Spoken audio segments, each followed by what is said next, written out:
Good afternoon, everyone. My name is Catherine McGarry, Mayor of the City of Cambridge, and today's Chair of the Special Emergency Council meeting.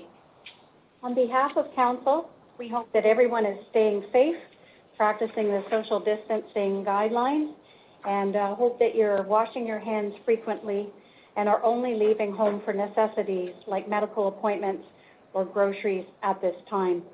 We want to remind our community to ensure that while you are following the guidelines provided by Public Health and being mindful of physical distancing and washing your hands, staying home more frequently can also contribute to increased loneliness. Our mental health is equally important. Remember to take care of each other and find unique ways to connect with each other. Reach out and call those who just might need to have a visit by telephone or create your own virtual meeting with family and have some fun with it. Most importantly, talk about how you're feeling during this unusual time in our history. And remember that we're all in this together and we all need to do our part. I will now ask our clerk to complete a roll call of council so that we can confirm everyone's attendance as we are coming to you electronically today. Madam Clerk? Thank you. Mayor McGarry. Here. Councillor Adshade. Here. Councillor Devine. Present. Councillor Mehta. Here. Councillor Liggett. Here. Councillor Mann. Here. Councillor Reid. Here. Councillor Wolf. Here. Thank you. So in addition, we're going to take a moment to welcome the staff that we have joining us today, joining us electronically as we have our manager, David Calder, our deputy city manager, Cheryl Zonletter, Artie Bromberg, Dave Bush, and our chief financial officer, Cheryl Ayers, our city solicitor, Lisa Shields, our Director of Human Resources, Andrew Martin, and moderating and clerking the meeting today, we have our City Clerk, Danielle Manton, and our Deputy Clerk, James Hudson. Thanks again today to our Technology Services staff who assisted in all the logistics for today's meeting. And I can tell you, it's no easy feat. We'll move forward now, and we would like to begin by acknowledging that the land on which we gather today is land traditionally used by the Haudenosaunee, Anishinaabe, and the Neutral peoples. We also acknowledge the enduring presence and deep traditional knowledge and philosophies of the Indigenous people with whom we share this. As this is a virtual meeting, I will ask each member of council who wishes to speak to press the raise hand feature on your video call, the little blue icon at the bottom of the participant aisle. And the clerk will track our speaker list today and then invite you to speak when it's time. So we'll move forward to the declarations of pecuniary interest. A reminder to members of council that if you've made declarations of pecuniary interest as a previous meeting, you will also have to do so for the bylaw related to the same item. Are there any items of declaration of pecuniary interest amongst members of council? And I see none. Thank you. So as a result, City Hall closures and social distancing guidelines being in place, in-person public attendance at special emergency meetings of council is not currently available.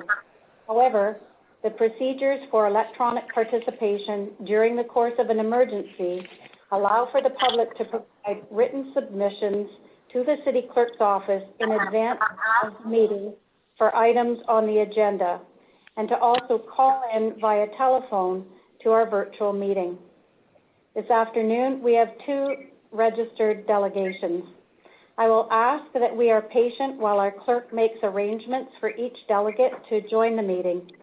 We will have each delegate called separately before each item, so your patience is appreciated while they are trying to join the meeting. That being said, Our first item for consideration this afternoon does not have a delegation, so we will begin with that item. And members of council, I might suggest you put yourselves on mute unless you are talking so that it doesn't interfere with our sound here. Thank you. So we'll begin with the 2020 cost containment plan. Cheryl Ayres, she will be providing council with an overview this afternoon. Cheryl, the floor is yours. Thank you. And don't forget to unmute. Thank you, Your Worship and members of council. As you have received the report for the 2020 cost containment plan, staff are looking at ways to mitigate any potential deficit that the city might realize at the end of the year as a result of the financial implications that we're experiencing through COVID-19. So this report has been prepared to update you on some measures that staff have initiated in terms of a cost containment plan. The corporate leadership team has approved this plan. It has been presented to the senior management team and staff who are responsible for managing budgets across the city, and they've been directed to comply with this plan. As you know, there was a report prepared about a month ago that gave you an update on the revenue that we anticipated losing per month as a result of facilities being closed, programs not being offered, and the waiving of penalties and interest on property taxes. So the city is expecting to lose somewhere in the neighborhood of $600,000 to $700,000 per month on revenues. So in order to mitigate that financial impact, we've come up with this cost containment plan. We also want to ensure that we mitigate the impact on our reserves. We do have a rate stabilization reserve that the purpose of it is to fund unforeseen circumstances such as this crisis that we're experiencing. And the balance in that reserve as of the end of December 2019 was just over $2.9 million. Although we feel that depending on the length of this crisis, that may be sufficient to fund any loss the city experiences, we've looked at best practices by the Government Finance Officers Association, as well as BMA Management Consulting. They recommend that a rate stabilization reserve should have a balance between 5% and 15% of tax revenues. So in the case of the City of Cambridge, that would translate into a value of $4.68 million to $14 million. So our current reserve balance of $2.9 million is underfunded compared to best practices. So in order to make sure that we're not dipping into that reserve any more than we need to ensure the financial sustainability of the city, we've come up with this cost containment plan. There's a number of outcomes that we want to control through the plan, such as managing discretionary spending items, recovering costs where possible through grants and other forms of financial assistance, minimizing the potential for a deficit at year end for the city, and mitigating the impact on the city's reserves. So there's been a number of directives that have been given to staff, such as eliminating any discretionary professional development throughout the year. So anything that's still required for legislative purposes or to maintain professional designations, that type of continuing education can continue, but other discretionary professional development will be canceled for the year. We're asking staff to minimize any overtime that would be incurred, as there are staff that can be redeployed to help out in certain areas if necessary. Program supplies and materials budgets will be reduced by 25% to minimize spending in that area. Other staffing costs such as meals and catering, mileage, and clothing allowance will also be reduced by 25% to find savings. We've looked at all the facility contracts that we have, and with a number of our facilities currently being closed, we're able to reduce general maintenance contracts or suspend some of those contracts in some cases in our facilities. So that results in some savings. All HR recruitment is currently on hold unless it's approved by the corporate leadership team. We're working with the recreation programs team to look at any programs that are heavily subsidized by the tax base and consider not offering those programs throughout this year to save on some funding on those programs. We may also have to look at a reduction in service levels in some of our program areas. An example of that might be our sports fields where they're not going to be used because programs are being canceled for the spring and potentially into the summer. So we may not need to maintain those fields at as high a level of standard as what we typically do. So we'll look at areas like that. Any new programs and initiatives that were included in the 2020 budget may be delayed for implementation until 2021. And we've also looked at all of our capital projects and come up with a list of ones that can be deferred until 2021, ones that should be put on hold until after this crisis is over, and ones that need to be continued because they support essential services that the city offers. So all of those directives have been given to staff in order to find savings to mitigate the potential deficit at the end of the year. There's also a few other things that are naturally occurring, such as salary gapping savings. If there's any vacancies in current positions, those positions are not being filled, so there's additional salary gapping dollars. There are fuel savings that we are realizing as a result of vehicles and equipment not being utilized quite as much as normal, and also because fuel prices are lower. With our facilities not being open, we are realizing some savings in hydro and natural gas. So as I mentioned, staff are aware of this plan.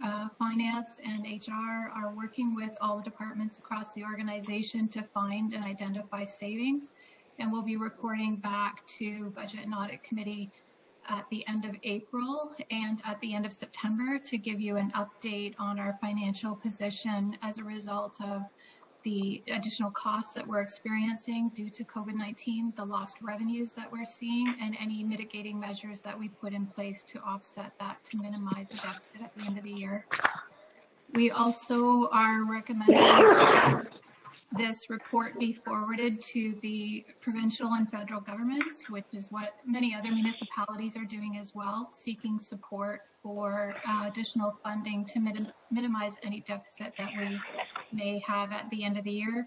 Municipalities are not allowed under the Municipal Act to carry forward a deficit. So if we realize a deficit at the end of the year, we have to increase back this next year to offset that deficit, and that will be a greater financial burden on the community, so we don't want to be in that position at the end of the year. So we're asking for support from the federal and provincial governments to help us out as well in that regard. Thank you. Are there questions or comments from council members to Ms. Ayres? I have a comment. My hand is not working, so I can't let you know that in advance. But I'm wondering, I'm in support of this, but I'm wondering if we can get a list also later of all of the things that are potentially to be postponed till 2021. Through you, Your Worship.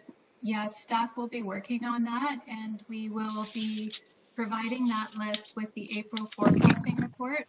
That report was scheduled to go to Budget and Audit Committee in June, but we're trying to get that done as soon as possible. So we're hoping to have it to you in May, so you'll have a list of all those initiatives that are taking place.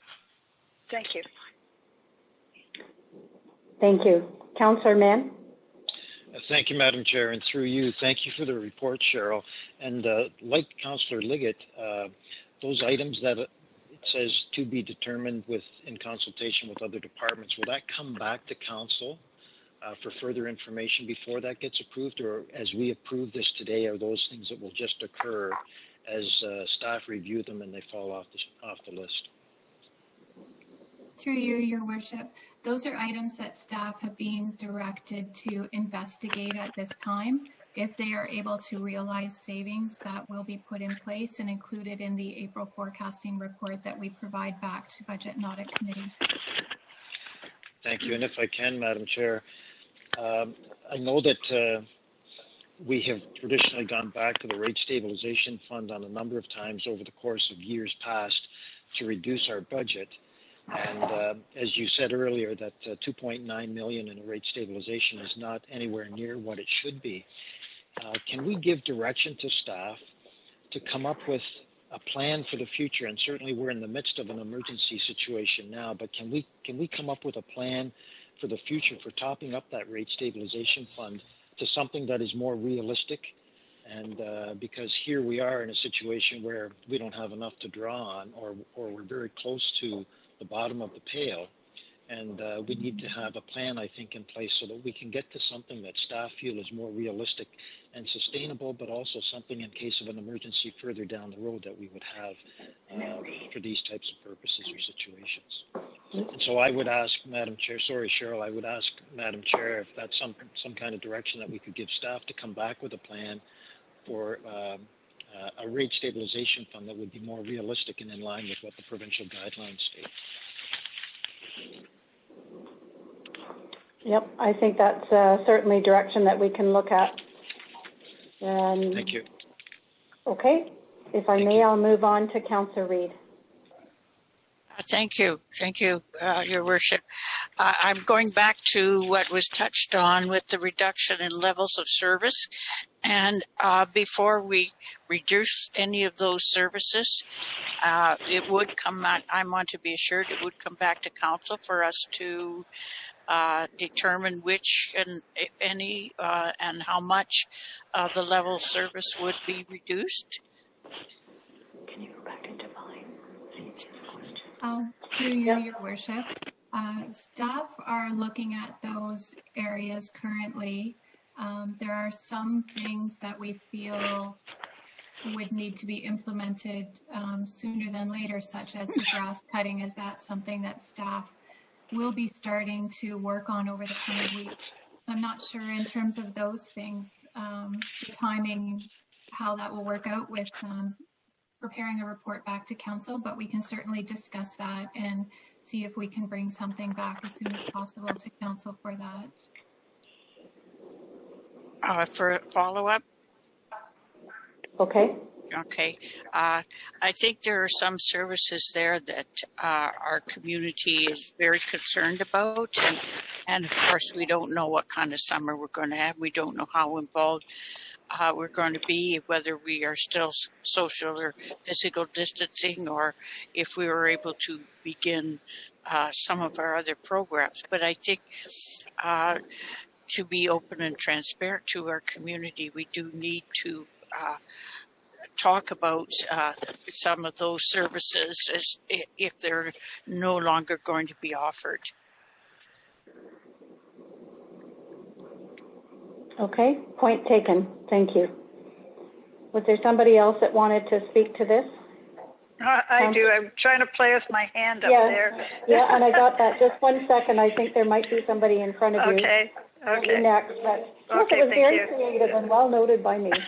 Councillor Devine, did you have your hand up? No?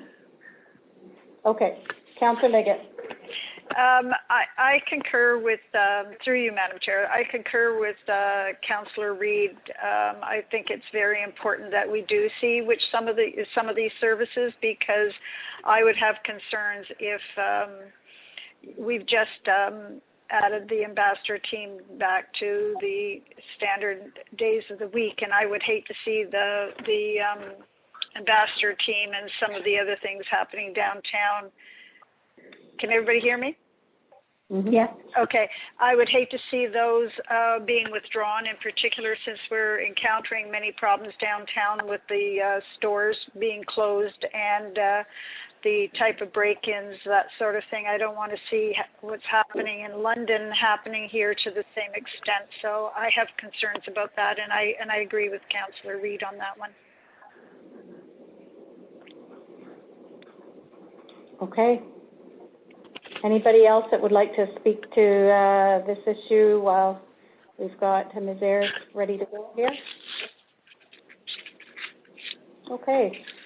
Seeing none, I will just follow up a comment that our CFO mentioned, and just so that you are aware, in my role as head of council, we are in discussion at length with our federal and our provincial governments in order to look at some of the supports that our upper levels of government can provide when municipalities are really losing a lot of revenue and really struggling with municipal budgets. So this will be all 4 levels of government working together to make sure that our municipality has the right funding in order to be able to move us forward in this unprecedented time. So thank you very much on that.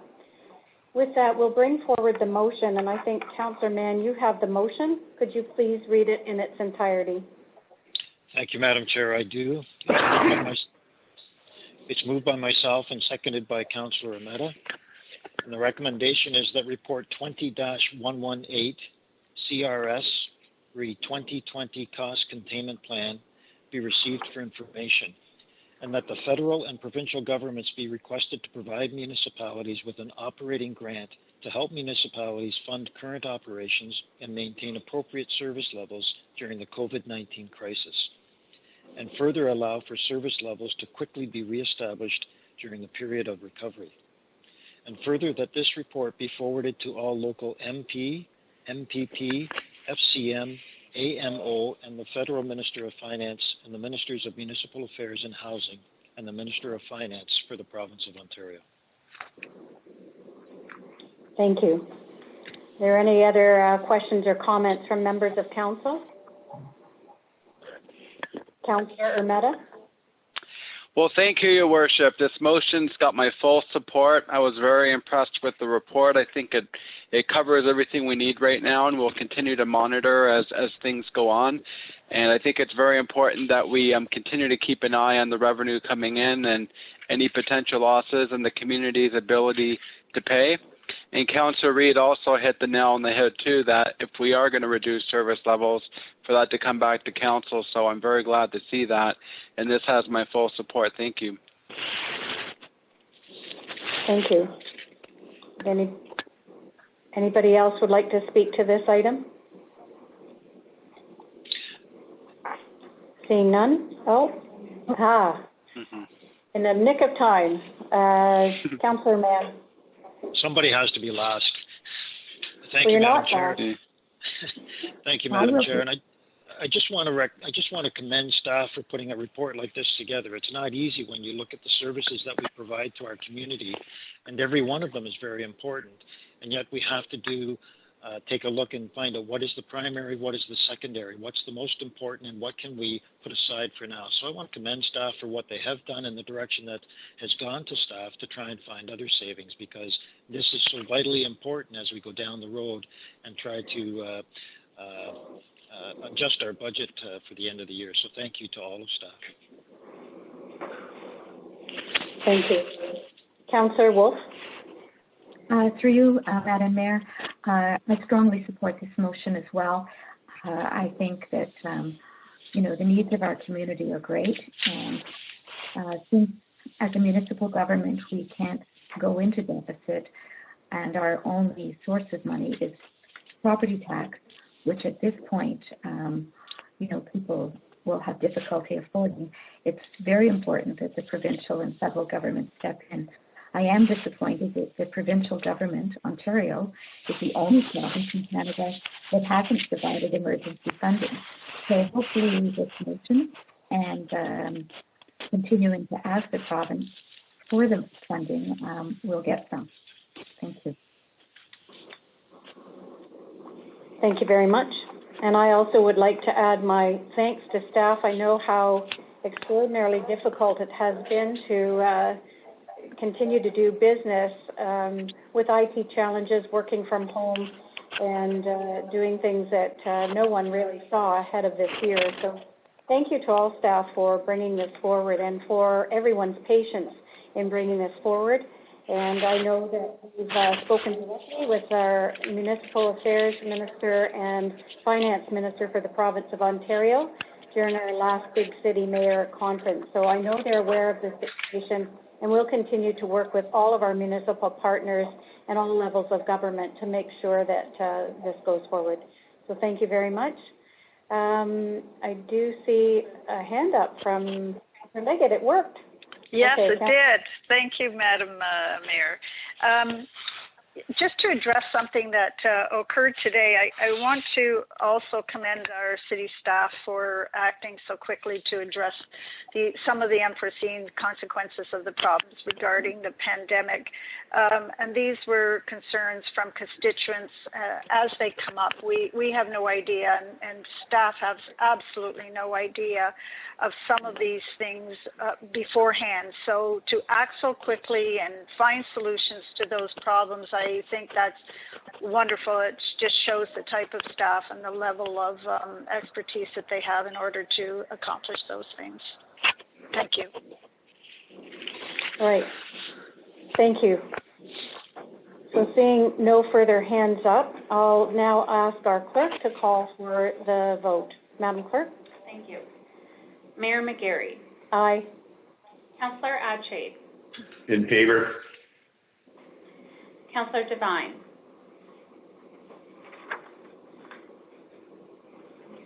Councillor Devine. I've lost your sound, Councillor Devine.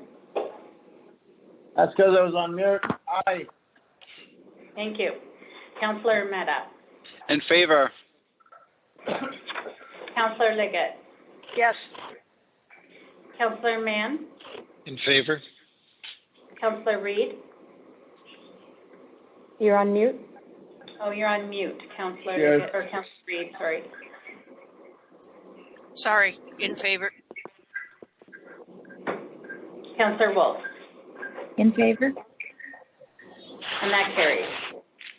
Thank you. That does carry. Thank you very much. Our next item is an item that originally appeared on our March 17th, 2020 agenda. However, due to facility closures as a result of this pandemic, our council was unable to hold our meeting originally scheduled on March 17th. This item has been brought forward to ensure it gets referred to the Conservation Review Board in a timely manner and in consideration of public safety, as I do want to remind Council of the reason this item is before us as a result of the decision made by the Chief Building Official for the property at 102 Fountain Street South, formerly known as Crescent Springs Hotel. We have one delegation this afternoon from the Architectural Conservancy of Ontario. Karen Scott Booth has registered to speak on this item. Our clerk is going to contact Karen to have her access our meeting and invite her in to speak. So I'll ask for your patience while our clerk takes a moment to make this happen. And for those that aren't speaking, do you mind putting yourself back on mute? Thank you.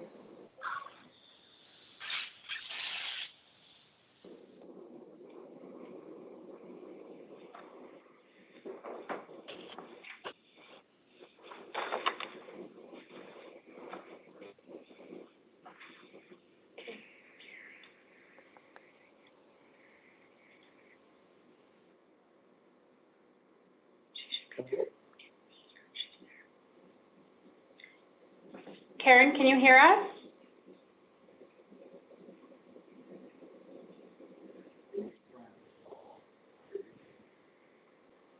Karen?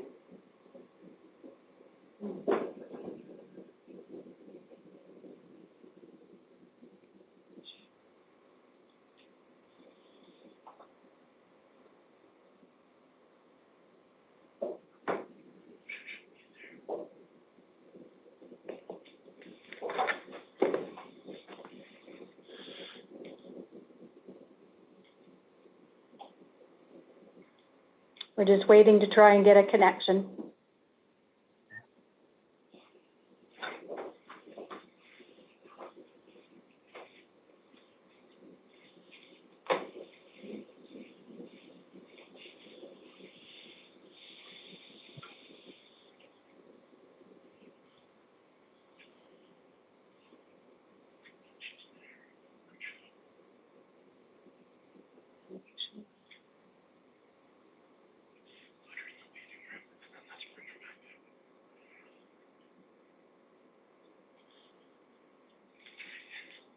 Karen, can you hear us?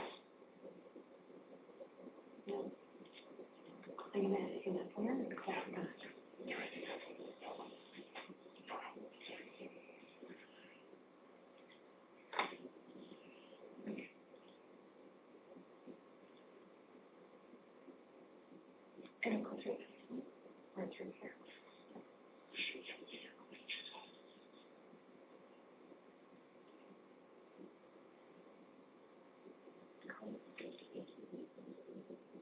We're trying to get Karen onto the meeting, so be patient. Thank you. We're trying again.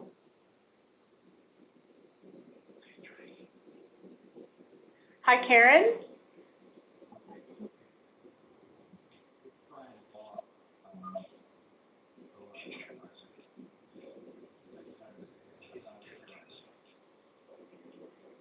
Karen, can you hear us?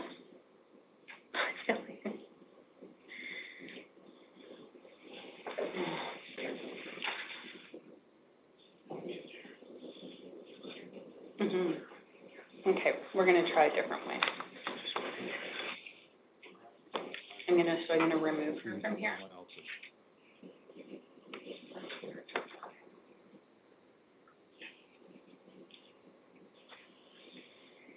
Okay.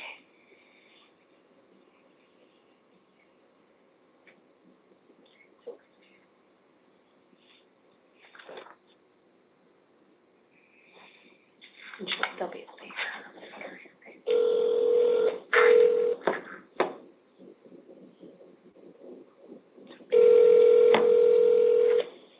Hello. Hi, Karen. Hi.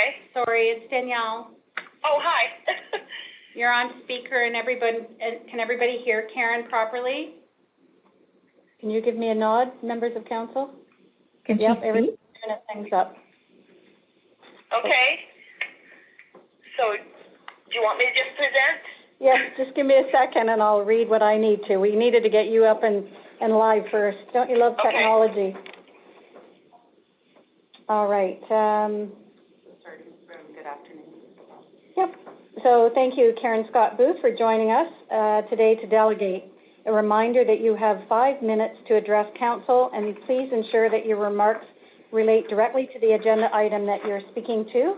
Otherwise, we might ask you to end your remarks.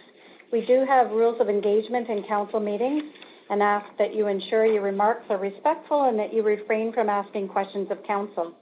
I will advise you when your 5 minutes are up, which at this time, council may have questions for you, so stay tuned. Once we're ready to move forward with the item, we'll have you stay on the call as is while we wait to discuss the item, but the clerk will mute you at that time so that you can hear the outcome of council's decision. We'll then remove you from the meeting once council's decision has been voted on. So thanks, Karen, and now you have 5 minutes to speak to the item. Thanks for joining us. Okay. So I'm going to go just as a typical meeting. So Mayor McGarry, members of council, and anyone else who's present, staff, I assume.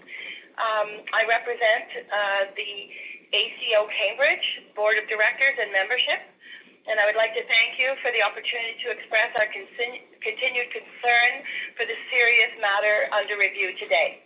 The historic Preston Springs Hotel is currently protected by the designated bylaw number 1692, Part 4 of the Ontario Heritage Act. To repeal the designation would condemn this significant cultural heritage landmark to demolition. The Board of Directors and membership of ACO Cambridge, formerly Heritage Cambridge, is your local branch of the Architectural Conservancy Ontario, and we request that the repeal for this withdrawal be withdrawn. And just to remind you that on January 28th, representatives of ACO Cambridge appeared before this council to oppose the intent to repeal the designating bylaw of the Preston Springs Hotel. At that time, viable options and constructive suggestions were presented to council. The position of the ACO Cambridge has not changed.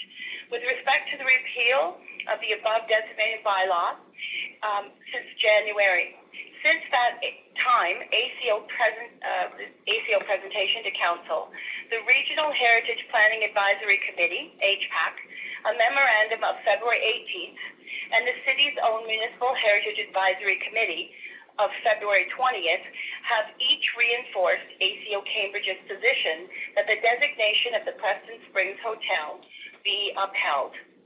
This iconic structure of Preston continues to be worthy of designation and deserving of the continued protection the Heritage Act confers on it.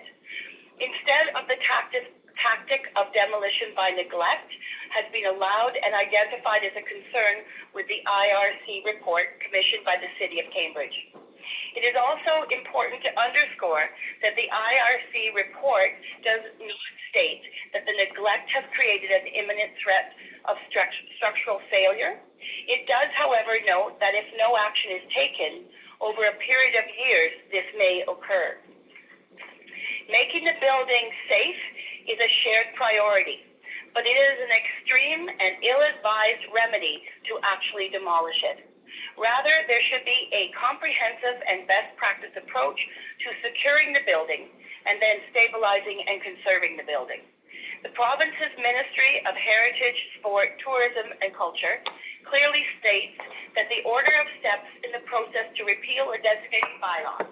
The first step is plainly identified as consulting with the City's Municipal Heritage Committee.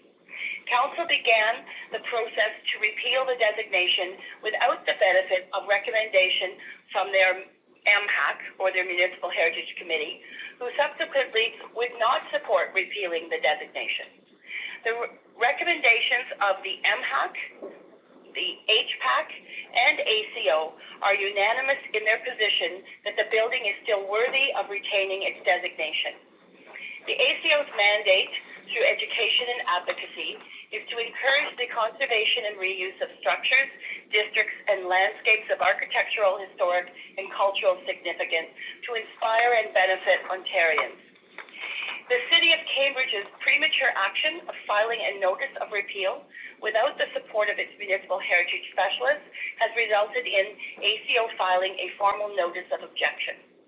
In consideration of the unanimous position of each of the cities and regions' heritage advisory committees and the ACO, the circumstance of procedural error, the cost to the taxpayer of a lengthy CRB hearing, and the uncertainty of the current world crisis, we put forward formally withdraw the notice of intent to repeal, secure and stabilize the building at the owner's expense or cost, establish a community task force, including representation from MHAC, HPAC, and ACO Cambridge, to work with Council in developing a vision for preservation, conservation, and adaptive reuse of the Preston Springs Hotel.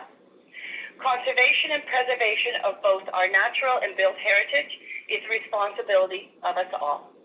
We rely on our municipal governments, who have been entrusted to protect and conserve what is within their jurisdiction, to leave a legacy for future generations.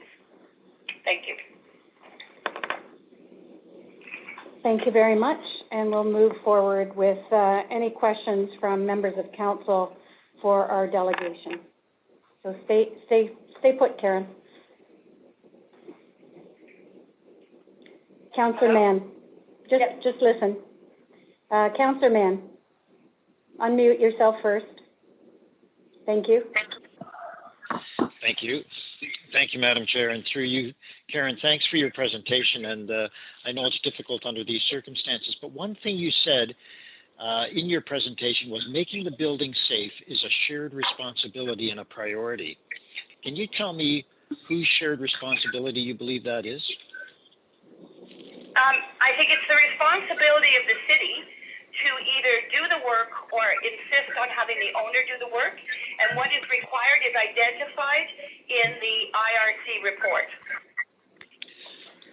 Thank you, and just so it's a shared responsibility that the city has with the current owner of the building, in your opinion. It's the city's responsibility to enforce it. Thank you, Madam Chair. Thank you. Councillor Devine? Yes, Karen, thank you very much for your presentation. Actually, my question was going to be identical what Councillor Mans was. But Karen, in your opinion, what's it going to take to make that building safe and stable? Well, I think it's all identified in the IRC. I don't know how much we're talking financially, but it is responsibility of the owner, and the city can have that. The city has two options: they can enforce it, have it done, or they can do it themselves and charge it back to the owner. Okay, so you don't feel that the city has any responsibility here to put any investment in the building? Not at this time. I don't think that was part of our intention from the beginning. It's privately owned, but there are property standards that should be enforced, and it is the responsibility of the owner to meet those standards. Okay, Karen, thanks for your ACO's position on that issue. Thank you. Okay, and next I have Councillor Liggett. Thank you, Madam Chair. Karen, so I just want to be clear here. So you're not asking for the taxpayers to put any money into safeguarding this property. You're saying if the owner isn't willing to pay for it right now, that we hire somebody to do that and then put it on the taxes owing for this particular property owner? That's correct. Okay, and then I have a question for Mr. Purcell regarding to that. If he's going to speak following this, I'll wait till then, or I can put my question to him now. After questions to the delegates. After we have delegation questions first, and then I'll call for questions to staff, Councillor Liggett. Okay, thank you. Hold your questions. Yep. Do I have other council members to speak? Councillor Devine, did you have another question? Your hand is still raised here. No, I'm sorry. I didn't lower my hand. I'm very, very sorry about that. I won't do it again, I promise. I'll hold you to that. All right. Thank you. As I said, technology. Are there any further questions for our delegation? And I have one, and I know, Karen, that certainly this has been an important building to the fabric of this community, but the reason that it comes forward at this time is that there is an unsafe order in order to demolish on this building, and our chief building official has come forward with the concerns about this. Do you have any comments about the unsafe order that we currently have on this particular property? Yes, I do. You have a report before you that you commissioned, the IRC group report, and that it does identify things that need to be done to stabilize the building and secure the building. However, we have not been able to see engineering reports that were, I guess, have been used to look at the status of the structure of the building, but the IRC report does not say that it is an imminent structural failure. And also, we've had several architects who we have on our board and colleagues who have said that there is no imminent threat of collapse of the building, and that if these items that are listed under this IRC report are undertaken, then the building will be stabilized and secure, that it can stand for quite a bit of time. Okay, and just to clarify, and I think you've already identified this, but just to clarify, so the cost of that type of undertaking, if it were possible, would be assigned to the owner and not the municipality. Is that what you're suggesting? In fact, it is the responsibility of the owner, and there are means under the property standards and the Heritage Act that the city can enforce those, or the city can do it themselves and charge it back to the owner. Okay, thank you very much. I don't see any further questions for you at this time. I'm just giving another couple seconds to work technology to make sure of that. And seeing none, thank you. I think we're going to put you on mute now, and we'll continue to move forward. So you may listen in. We will bring forward some questions for staff. I think, Councillor Liggett, you had wanted to bring forward some questions to staff. You may go ahead. I did. Thank you, Madam Chair. Dennis Purcell, with regards to the safety of the building, Heritage Cambridge or ACO Cambridge has also agreed that the undesignated portions of the building, they would have no problems with those being torn down. And when I've gone through, I wasn't here in January when this happened, but when I go through the documents, it seems to me that the dangerous part of the building, as far as structure and safety, seems to be those portions. If we were to do a vote of reconsideration and then did a motion to do something different, would you support there being allowing the demolition of those areas to be taken down and the going forward with something else with the remaining designated portion? Through you, Madam Chair. What you're asking and suggesting, Councillor Liggett, is for me to revise or amend the order that has been issued. And I am not intending to revise that order. The order that has been issued as it is stands. Okay, another question, please, Madam Chair. Go ahead. So aside from that, I understand what you're saying, but if the exterior parts that are the unsafe parts were demolished, would the remaining part, which is the original designated part, be able to stand until the balance of what my motion would entail? So looking for, looking to work with council and ACO Cambridge, et cetera, to find alternative uses. Would that be feasible, that the original designated structure is not in danger? You're the one who's read that engineering report. I haven't read that. So would that original designated portion be able to stand without being a danger to the public if those structural repairs were done to it that would be necessary to go forward? Through you, Madam Chair. The independent engineering reports that we received identified areas within the building that the various levels of deterioration that were in the building. While it has been identified that that western addition of the building is in the most significant state of deterioration, the reports did address the fact that the base structure of the building is compromised.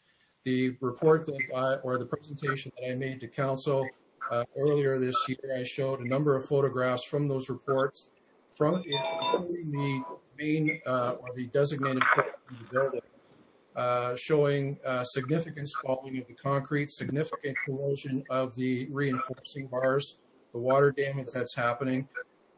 Also indicated that removal of that western addition would expose the collapsing interior western wall that is happening right now, again with the significant spalling that was shared with council of that masonry wall. The recommendation was have that entire wall replaced at the cost of over $750,000.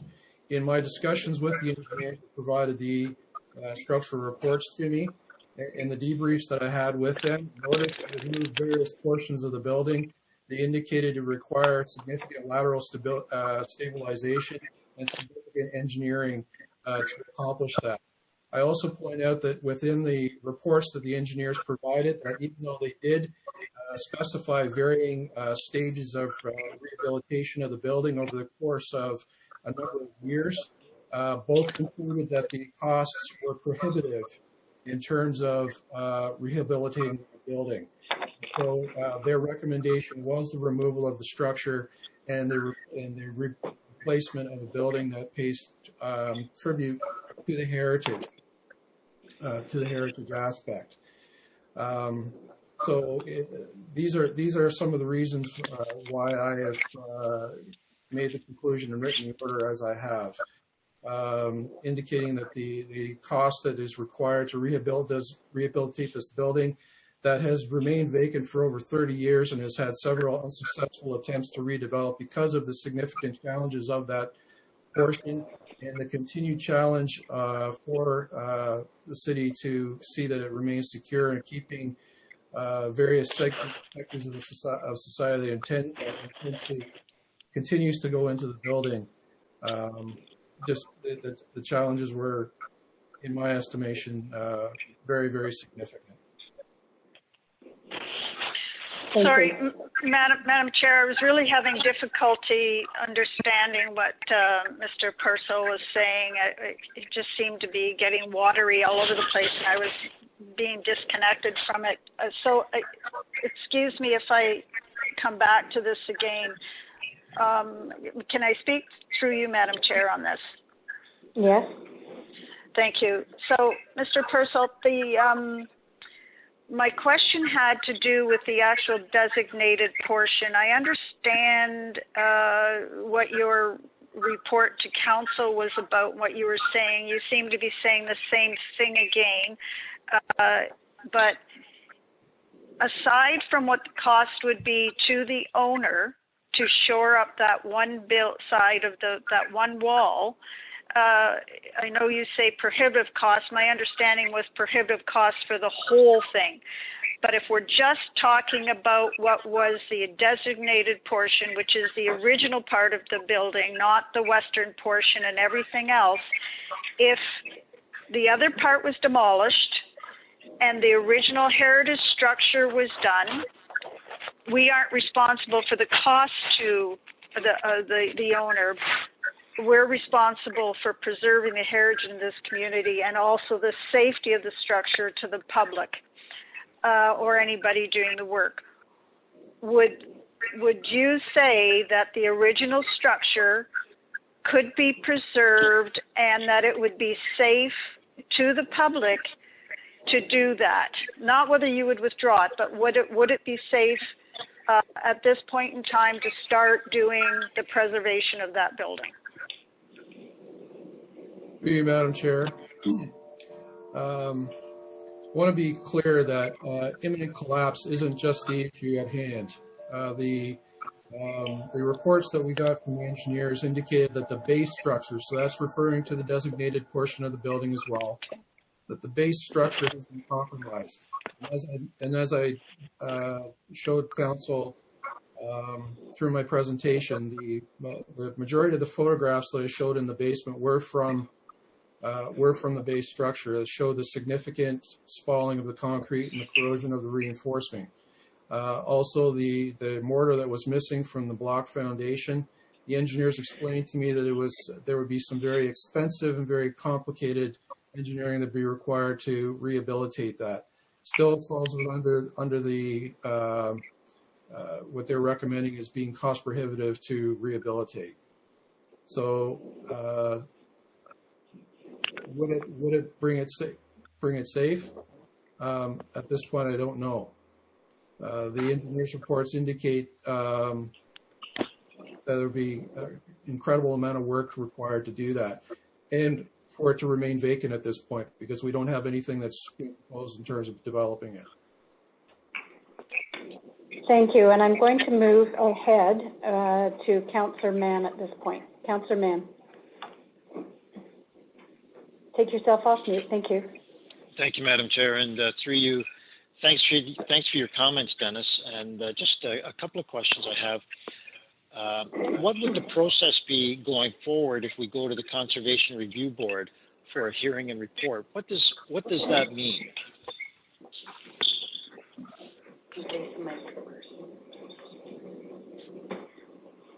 I believe I'll leave that to Lisa Shields to respond to. Yep, our city solicitor will step forward. Thank you, Lisa. Through you, Madam Chair. So the process is we will file the materials with the CRB, that is the objection, and any other supporting materials from council meetings, etc.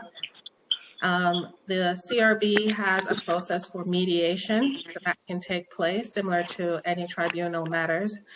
And then if the matters aren't resolved at the mediation stage, then it can go to a hearing. A hearing date will be set, and a report is provided by the CRB, and that report will come back to council with a recommendation, or a decision, I should say, and then council gets to determine whether or not they will accept the CRB's recommendation or proceed otherwise.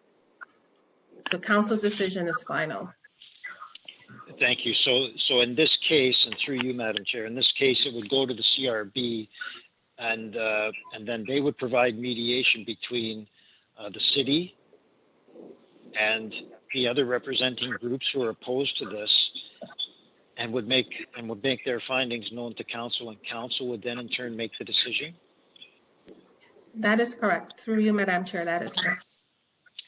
Thank you, Lisa. And if I may, Madam Chair, I have another question. Yes, go ahead. This one I think is for you, Dennis, and that is, we've talked about that one wall that seems to be the biggest problem between the original and the addition of the building, that west wall. Is there anything to build to replace that west wall? So the foundation under that west wall, is there anything there to build on? I think you've said that the wall itself is going in a state of collapse, or it is imminent. Is there anything to build on if that wall were to be replaced? Through you, Madam Chair, I would expect that any engineering that is prepared that would be prepared to rebuild that wall would take into account the foundation and the rebuilding of that wall. So really, we don't know what state the foundation. Well, you've said in your reports that the foundation is very questionable in any event.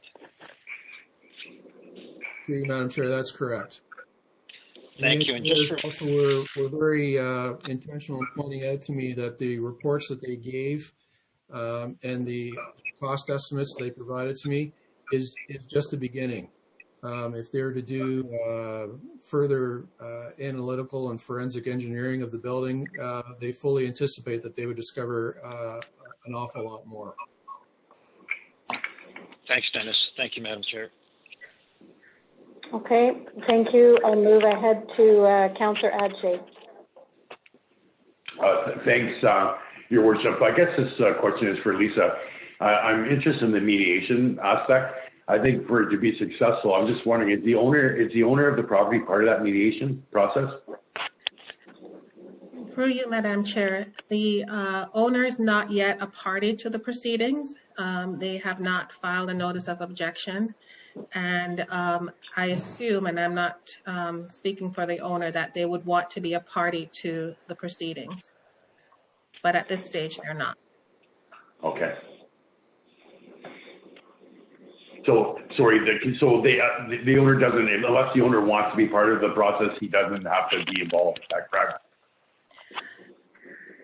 To make a definitive statement, I would have to check, but I would assume that would be the case, that they would have to seek party status, and that they do by filing an objection with the CRB.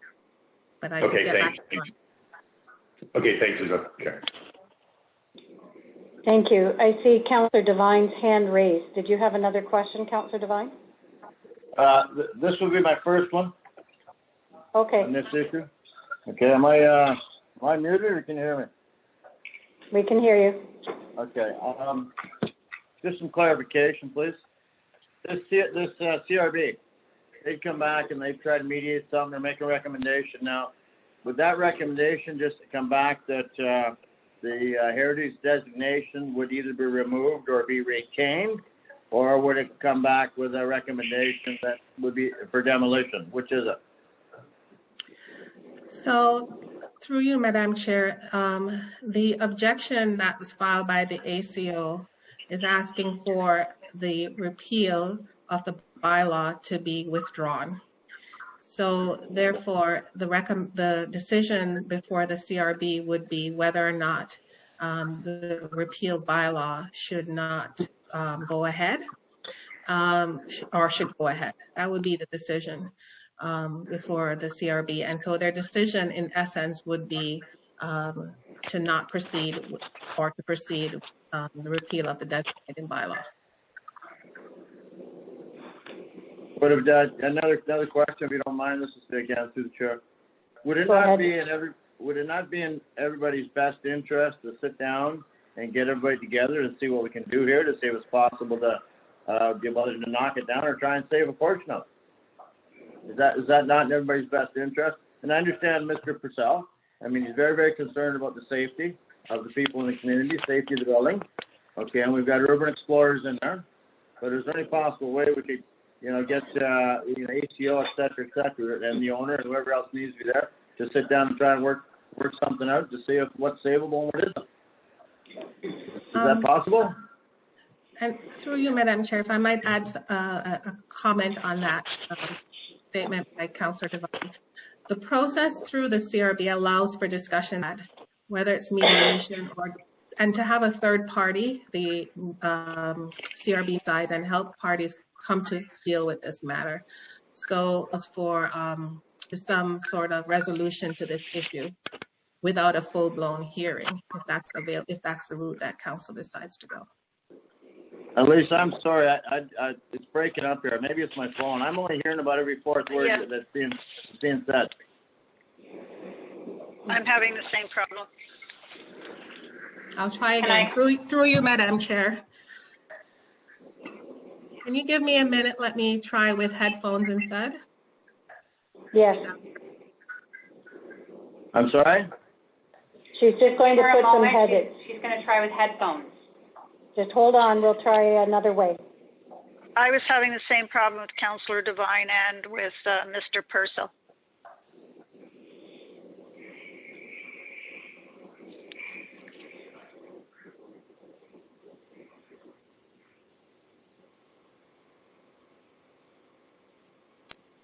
Okay, when you're ready, Lisa. Okay. Can you hear me now? Any better?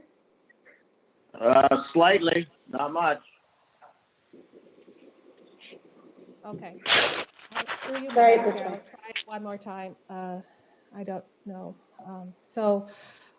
What I was trying to say is that there is a process that allows for discussion among parties through the CRB process, where there is mediation discussion similar to any other tribunal matter. Parties have an opportunity with an independent person, that is the CRB member, who hears both sides and try to facilitate a mediation and resolution at a stage before a hearing. So that's the comment. That's my response to your comment with respect to trying to have a resolution take place without the need for a full-blown hearing. If I heard correctly, I believe this is the process we should be looking at using. If I heard correctly. Now, through you, Madam Chair, I only heard a part of what you said, Councillor Devine. Sorry. Can I restate Yes, that? go ahead. Just a moment. Councillor Devine said, if he heard correctly, this is the process we should be using. Is that what you're saying? Through the CRB. That would be my advice. Yes, through you, Madam Chair, that would be my advice to council. Yes. Okay. Yeah. Can somebody whose phone's ringing put themselves on mute? Thank you.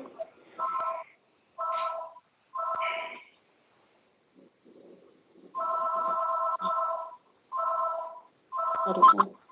I can honestly say it's not mine. Not mine. Whose phone's ringing in the background? Can you please put yourself on mute? Thank you.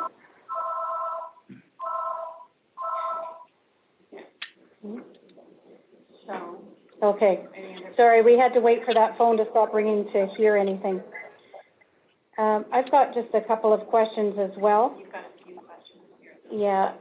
Can I ask members of council who have already asked a question and don't want to ask any more to please remove the blue hand from your screen so that we can try and keep track of who's got more questions? I have a question. I have a question, Phil. And I see that. Just give me a moment. Councillor Adshay, do you want to ask any more questions? It was more of a comment than anything. Okay, then hang on and I'll put you back on the list. Okay. Councillor Devine's left his screen, and Councillor Reid and Councillor Liggett. Okay, all accounted for. Councillor Liggett, I'll take yours next. Okay, it's a question for Ms. Shields. I was prepared to do a reconsideration of the motion to withdraw the notice of intent to repeal. Should we do that in order to do what I know we don't have to, but would it be better to do that so that the meeting that you're talking about, a mediation, can take place? Can they go hand in hand with each other? Through you, Madam Chair, I'm not going to comment on the motion that you're proposing. However, what I can say is that the Heritage Act requires council to refer any objections to the CRB. It's mandatory. So any deviation from that does not achieve the end that we're looking at. We're down that road already, Councillor Liggett. We're already had the objections filed, expiration of 30 days, and now we're in the next step to get it before the CRB. Okay, so but we can still do the reconsideration of council to withdraw the notice of intent to repeal, correct? Through you, Madam Chair, I'm not able to speak to that. No, and I think I might have our clerk answer that question. Thank you. Okay. I'm gonna caution any discussion about a reconsideration until that's on the floor. So I would not enter into any discussion about that until you put a motion forward to waive notice of this and get into that discussion.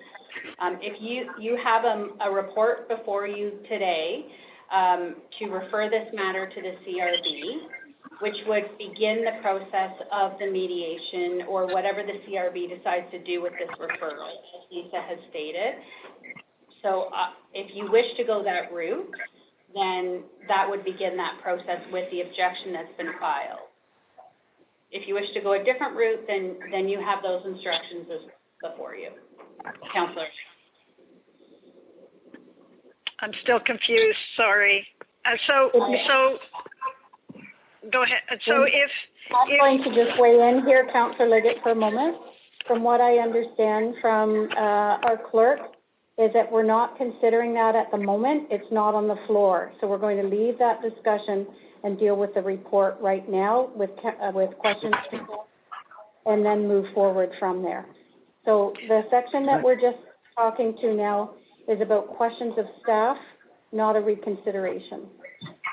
Okay, I just want to make sure that if I still go forward with my vote for reconsideration, that the other motion does not get put on the floor that is scheduled. Okay, thank you.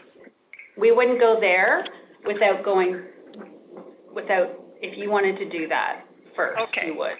Okay, I just want to make sure everything is done and we can still do what Ms. Shields is talking about. And I just want to make sure it's all done the right way. Thank you.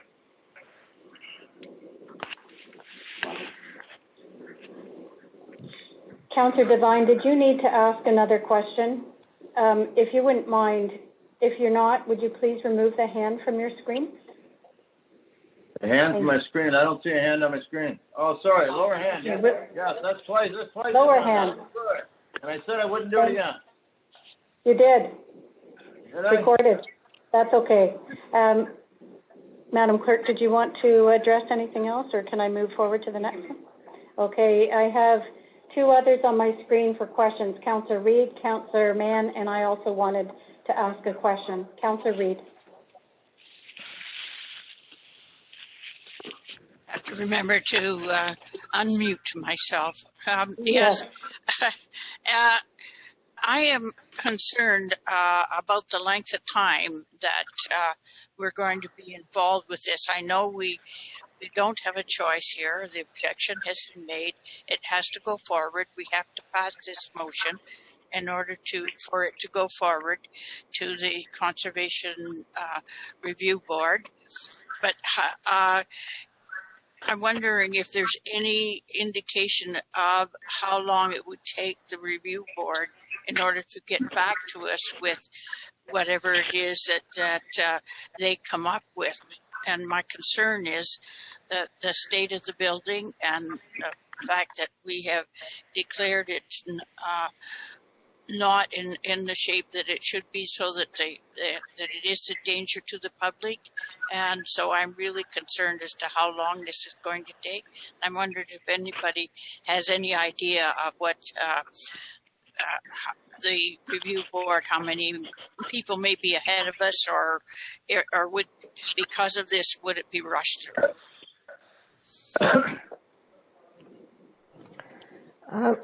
Through you, Madam Chair. So I have looked into this. There are not many Section 31 matters before the tribunal. It's a very rare procedure for the tribunal. However, what I've seen is that most matters get resolved within a year.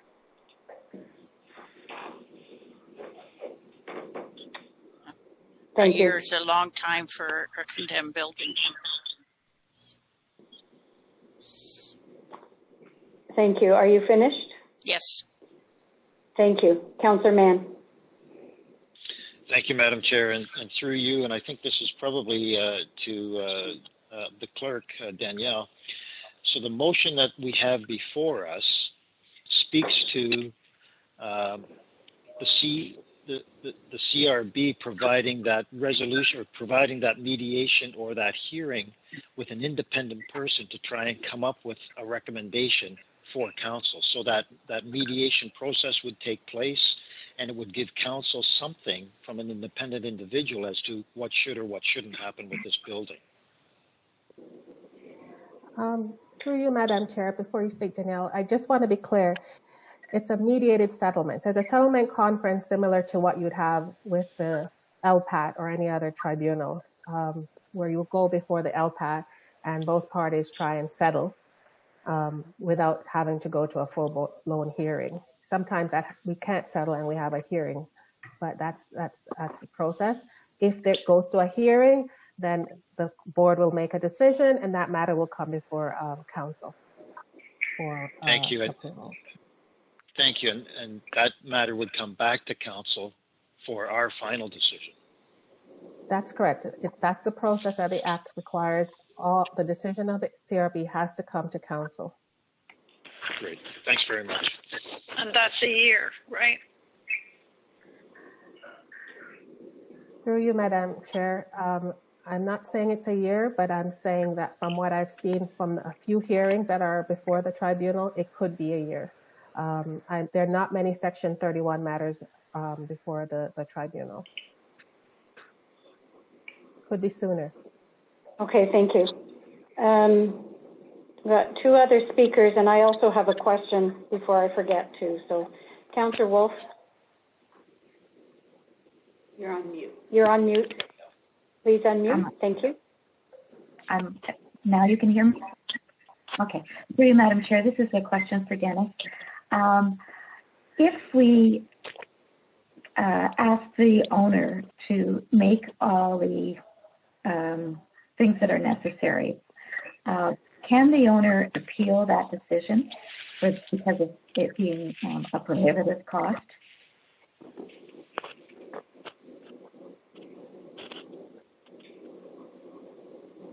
Dennis, are you prepared to answer that question?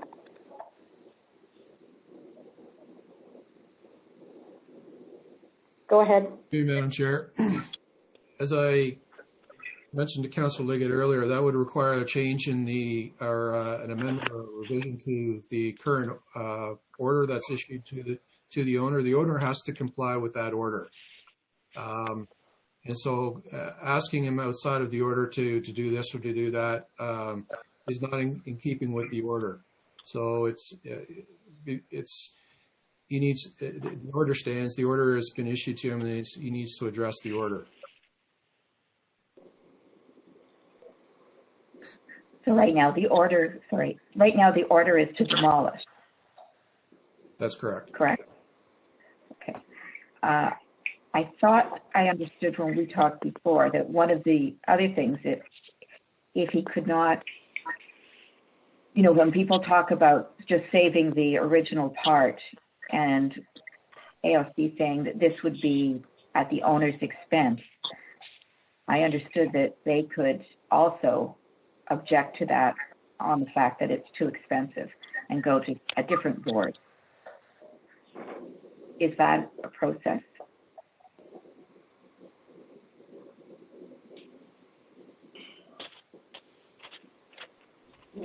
Madam Chair, I'm sorry, is that question directed to myself or to our city solicitor? I think to you. So through you, Madam Chair, could you clarify for me the question? I'm not sure what you're asking me. It was my understanding that he asked the owner to do something that he felt was too expensive, that he also could appeal that at a different board. Thank you, Madam Chair. I think I understand what you're asking me now. So under the Building Code Act, any order that is issued, there is a mechanism to appeal that order. So the appeal period for the order that was issued is passed, of course, right now. But if the order was worded in a different way and explained the various repairs, and if the owner felt that the repairs were too excessive compared to another means of dealing with the unsafe conditions, he would certainly have the ability to appeal to the Court of Appeal on the order issued to him. I hope that explains it to you. Okay, thank you. Thank you. And my question is actually directed to Dennis Purcell as well, our Chief Building Inspector. And this is really about the unsafe order itself. I know that Council agrees with me that public safety is of high priority in this city, but that to me means the contractors or any workers that might be inside the building, including any emergency responders that need to potentially go in for any call while this building is in an unsafe order. So my question is really around the structure itself. If indeed the owner were to go ahead and hire contractors and workers to go in and do some work, are the contractors and workers inside the building safe at this particular time under the order that you have issued?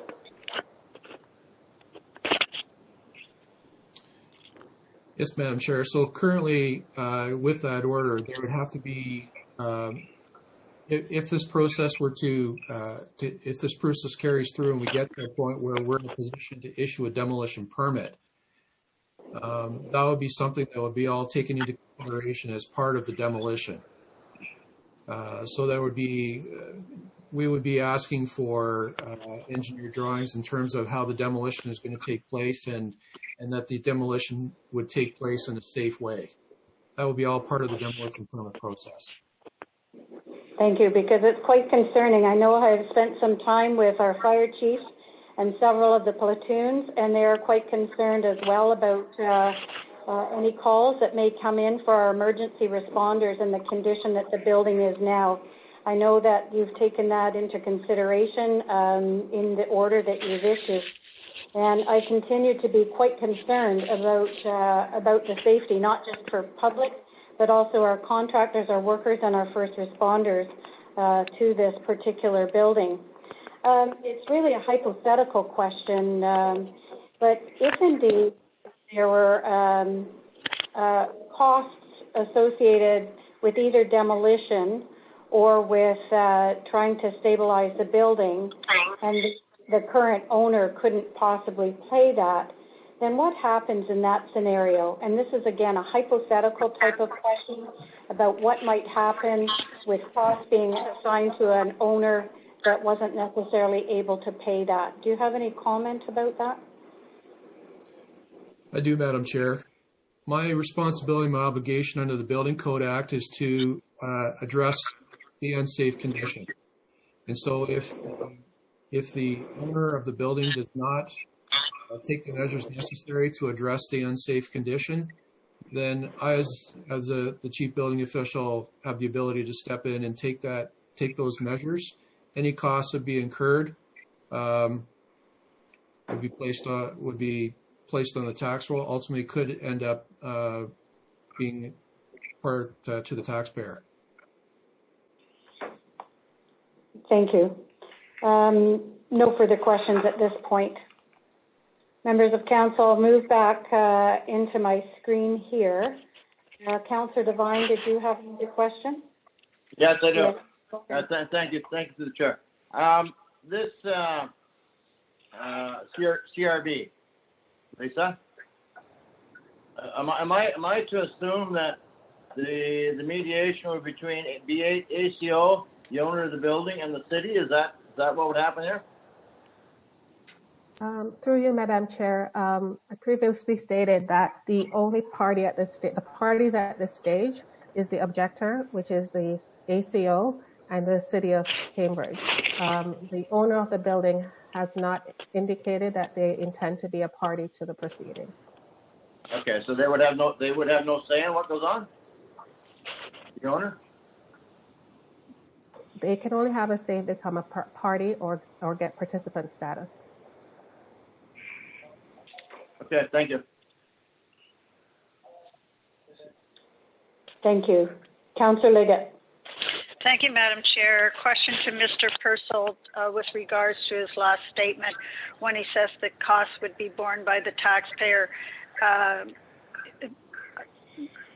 Would it not be put onto the tax rolls of the property so that the owner would be required to pay it through his taxes? Thank you, Madam Chair. Yes, it would. The proceeding of that, yes. Okay. But if there's substantial costs, I'm being told to address the issues, we would have to pay the contractors at some point up front. And then it would be put on his tax roll. Correct. Okay, thank you. Councillor Adshay. Thanks, Madam Chair. And when I'm thinking about this issue, I really think mediation, this is a real opportunity with the Conservation Review Board that we have the mediation. But I think for it to be successful, the owner really needs to be part of it. So I don't know whether there could be some pressure applied to him or whatever, but I think there's a real opportunity here. But without the owner involved, I don't think there's much of an opportunity to mediate this successfully. So I'm just wondering if there's any way we could, if there's any way they could get the owner to be involved with this mediation process. I think that question would probably be directed to our city solicitor. Would that be correct? Through you, Madam Chair, I'm not aware of any process that can compel a party to become a party to a proceeding.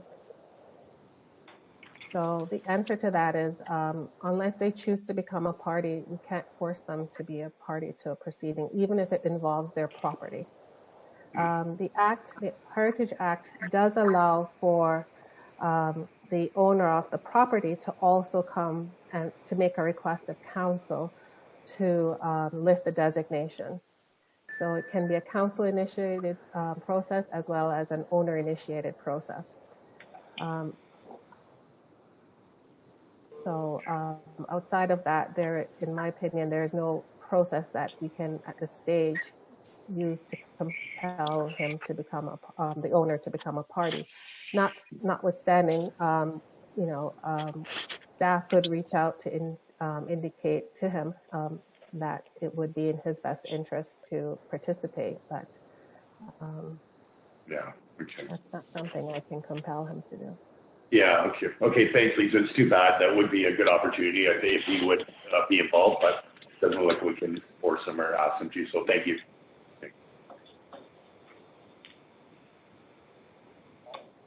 Thank you. And I do have another question, if that's okay, and it's probably best answered by our city solicitor, but I'm open to suggestions. And that would be one in the city liability or the owner liability. Should something happen, really put the safety of the public or any contracted workers or anybody within that building at this time who would be responsible for that particular liability should there be an injury or worse in that particular building at this point, or whether there was being work done on the building? Through you, Madam Chair, my suggestion would be that we have that discussion in a closed session, simply because it will be given advice to council around liability issues, and I'm not comfortable doing that in the public forum. Yep, I understand. Thank you. Councillor Adshay, did you have another question, or could you remove your or lower your hand there? Sorry, you're on mute. Councillor Adshay, you're on mute. Yeah, I just took off my hand. Yeah. Okay. No, not a question. Okay. Okay. Thank you. I don't see any other comments. I'll go out on a limb here and see if there's no further, then we'll. Okay.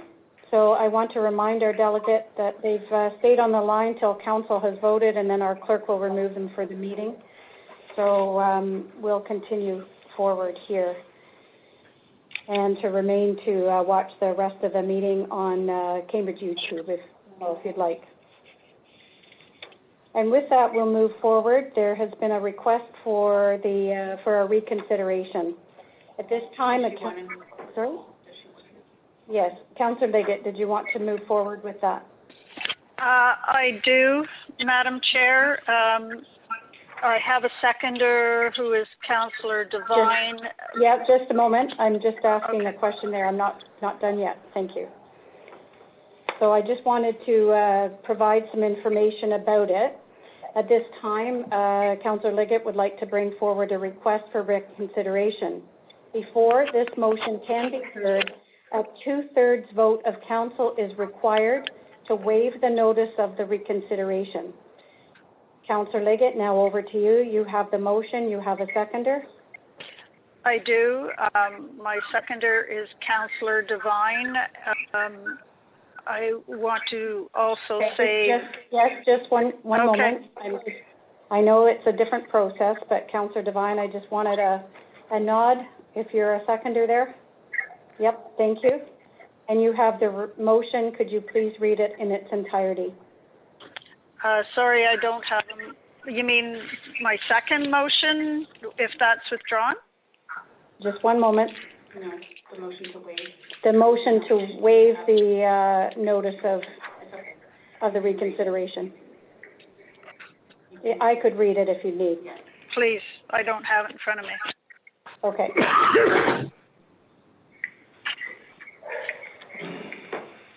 Okay, the recommendation that council waive the timing of notice requirements as set out in section 17.2 of the City of Cambridge Procedural Bylaw 15-18 in order to permit a request for reconsideration pertaining to resolution number 20-009-report 20-041 in bracket CD unbracket repeal of heritage designation for 102 Fountain Street South.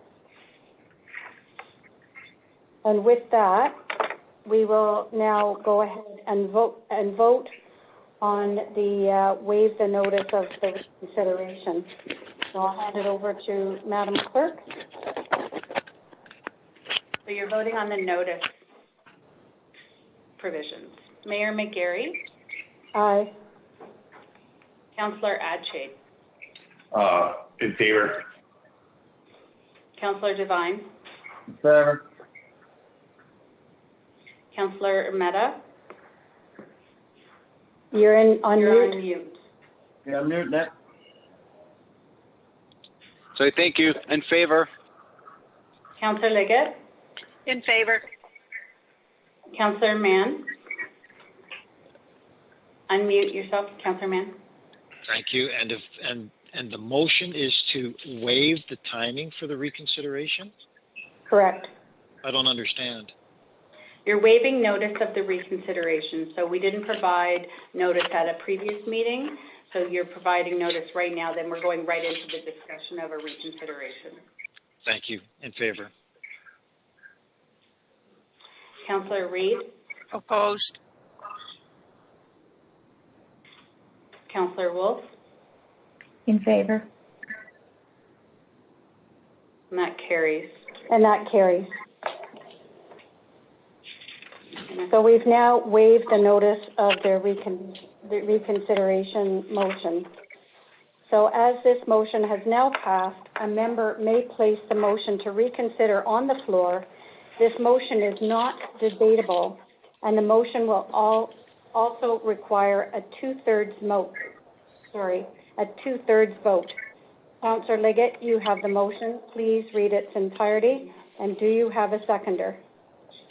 I do have a seconder. I don't have any of the documents in front of me, so the clerk will have to read that. But I do have another motion to go forward to cover all of the bases should we vote to reconsider. So do you have a seconder? Councillor Devine. And Councillor Devine? Yes. Not? Yes. I have a question. The process. Thank you. Just one moment. I will ask our clerk to weigh in. What's your question, Councillor Reid? Well, I'm wondering, when we have a motion to reconsider, does it not have to be somebody who was either opposed or approved of the motion? It cannot be just anyone? As per our procedure bylaw, it does not. No. It does not. So No. It can be anyone. You can. Okay, thanks. Okay. All right, and I'll have the clerk read the motion in its entirety. Or do you want me to? It's this one, right? The reconsideration. Yep. Okay. Recommendation that council approve a request to reconsider Resolution 20009, Report 20041 CD, repeal of heritage designation for 102 Fountain Street South. Thank you. I'll now ask our clerk to call for the vote. Madam Clerk. Mayor McGarry. Opposed. Councillor Adshade. Opposed. Councillor Devine. Opposed. Councillor Mehta. Sorry, what's the question again?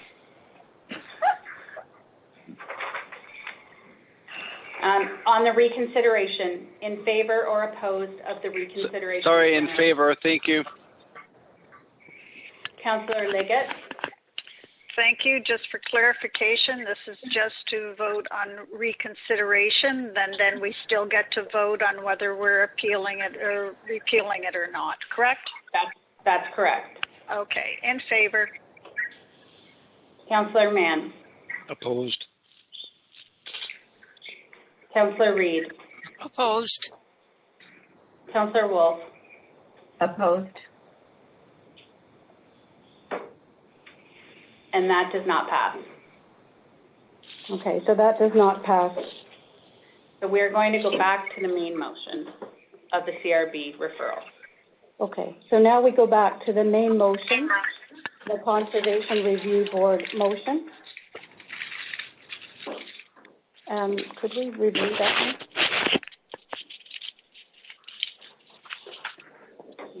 Just 1 second, we're just wanting to clarify that again. Whoever's not on mute, could you please put yourself on mute for a moment? It's hard to hear. Thank you. So page 11, just underneath the red writing. Sorry, which one is it? Page 11. Down here at the bottom. Oh, I'm on page 10, that's why. Okay. Right underneath the red. Now I've got the right page. Okay, we'll carry on. Sorry, where am I starting there? Right underneath the red writing, Councillor Reid has the motion. Okay, now we'll move forward to the referral of notice of objection to the Conservation Review Board. Councillor Reid, I believe you have the motion. And you can take yourself off mute and please read it in its entirety. I do have the motion. It's moved by myself and it's seconded by Councillor Mann. The recommendation that Council approve the referral of the notice of objection received with respect to 102 Fountain Street, Cambridge, Ontario, to the Conservation Review Board for a hearing and report. May I speak to the motion? Yes. Yeah, I am in favor of this motion because I believe that that it's part of the process that needs to take place when an objection is made, and it allows then for a board then who's objective to look at the situation with the Preston Springs Hotel and then come back to council with a recommendation. We understand, though, that whatever the recommendation is not one that the council needs to accept. They can either accept or reject it, but whatever decision council makes would be the final decision. Okay, thank you. I've got three other speakers. Councillor Wolf. Through you, Madam Mayor. I'm also in favor of the motion. Similar reasons. I think it gives time for us, if there is any solution to this problem with the building, that it gives us time to look at those solutions. It gives the public a chance to express their views as well. Though formally it's just the city and AOC that are involved, the owner can also be part of that, even though he's not an official part. But if we come to any solutions, I'm sure he'll be participating. So I think this gives us the time to look at the Preston Springs thoroughly. Thank you. Councillor Adshade. Thank you, Your Worship. And I, too, I'm in favor of this motion. I really want to hear what the Conservation Review Board has to say. And I think there's a possibility for mediation, which I'm really hopeful, looking forward to. And also time is of essence. So we want to get this moving as quick as possible. So for those reasons, I'm in favor of the motion as well. Thank you. Councillor Mann. Thank you, Madam Chair. And I, too, am in support of this motion. But I want to commend Mr. Purcell because he has been on the hot seat many times since the start of this process. And each time he's come back to his stand that the building is unsafe. And we've brought all kinds of other possibilities to him, and he has continually told us that the building is unsafe. And I think we really have to look at the report that he has prepared and the report that we've had from two independent engineering firms, and they have all given the same review. We want to save this building. It's an emotional process, but I also want to stand by what our chief building officer says, and he has taken a review of it and has come to this decision, and I know he has not come to it lightly. And I support the motion because it does come back to council, and it will come back to council after an objective review or an objective mediation process has taken place with those involved. And I think that gives us the opportunity to hear from someone who is objective in it, and it will give us the opportunity to make a wise and informed decision when it does come back to council again. Thank you. Yes, thank you very much. Anything further from members of council? And seeing none, I'll now ask our clerk to call for the vote. Madam Clerk. Thank you. Mayor McGarry. In favor. Councillor Adshade. In favor. Councillor Devine. McKinney. Councillor Devine. You're muted. Aye. Gotcha. Councillor Ermetta, you're also on mute. Sorry. Can you unmute? There you go. Try again. Click again and then say it. In favor? Thank you. Okay. Councillor Welcome. Liggett. Unmute, please. Councillor Liggett? Thank you. Councillor Liggett? Mute. Can you try that? Can you try to unmute yourself, please? There we go. There you In favor. Thank you. Councillor Mann? In favor? Councillor Reid? In favor? Councillor Wolf? In favor? That carries. Okay, thank you. We're going to pause just for our clerk to disconnect and remove the delegate from the meeting. And we'll move forward to the next item of business.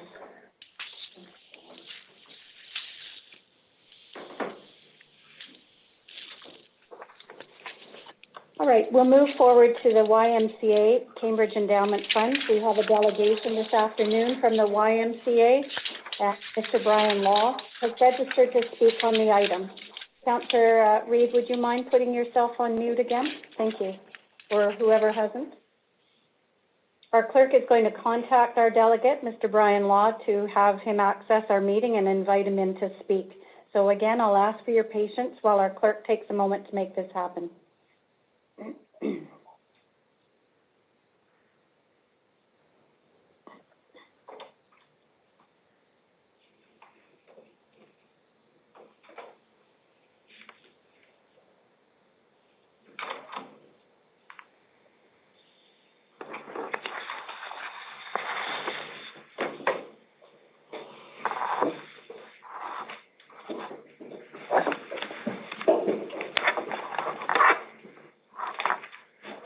Hi, Brian.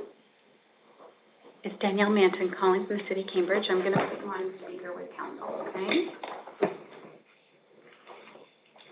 Can you hear me okay?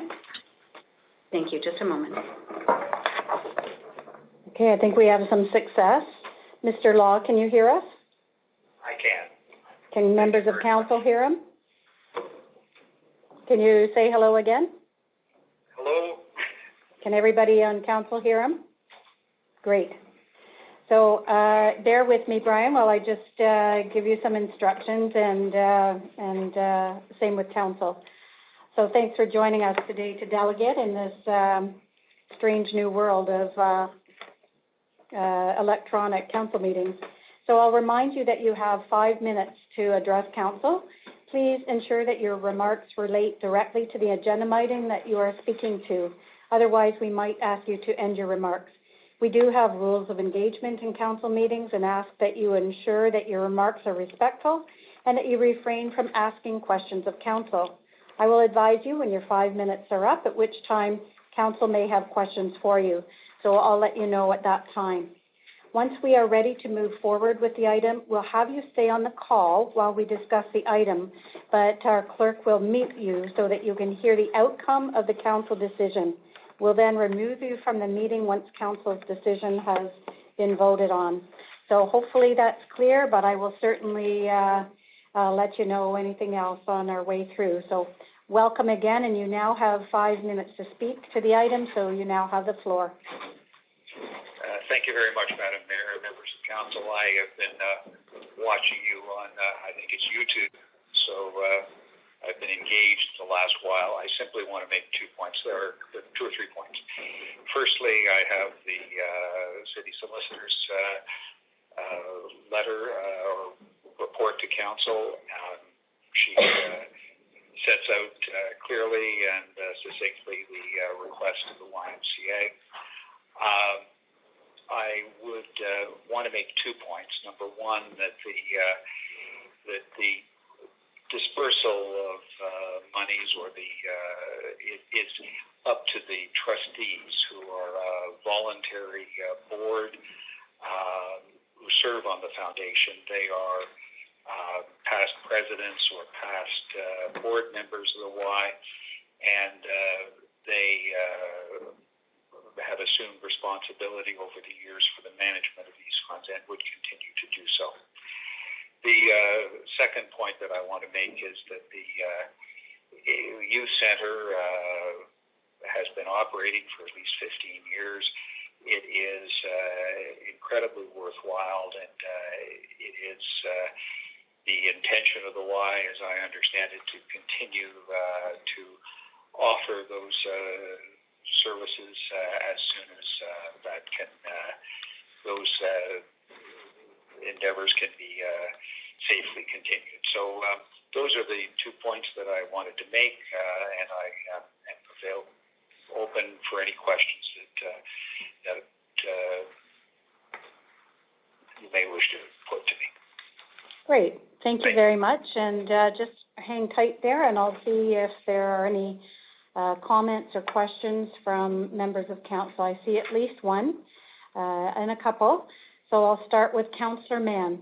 You may unmute first, please. Thank you. Thank you, Madam Chair. And hi, Brian. I'm sure you probably would rather I was on mute. Brian, thanks for the report and for your comments. I know that there is approximately $717,000 in that fund. Is it the intent of the trustees to use that amount until it's completed, or is there going to be any attempt to leave a small balance in the fund?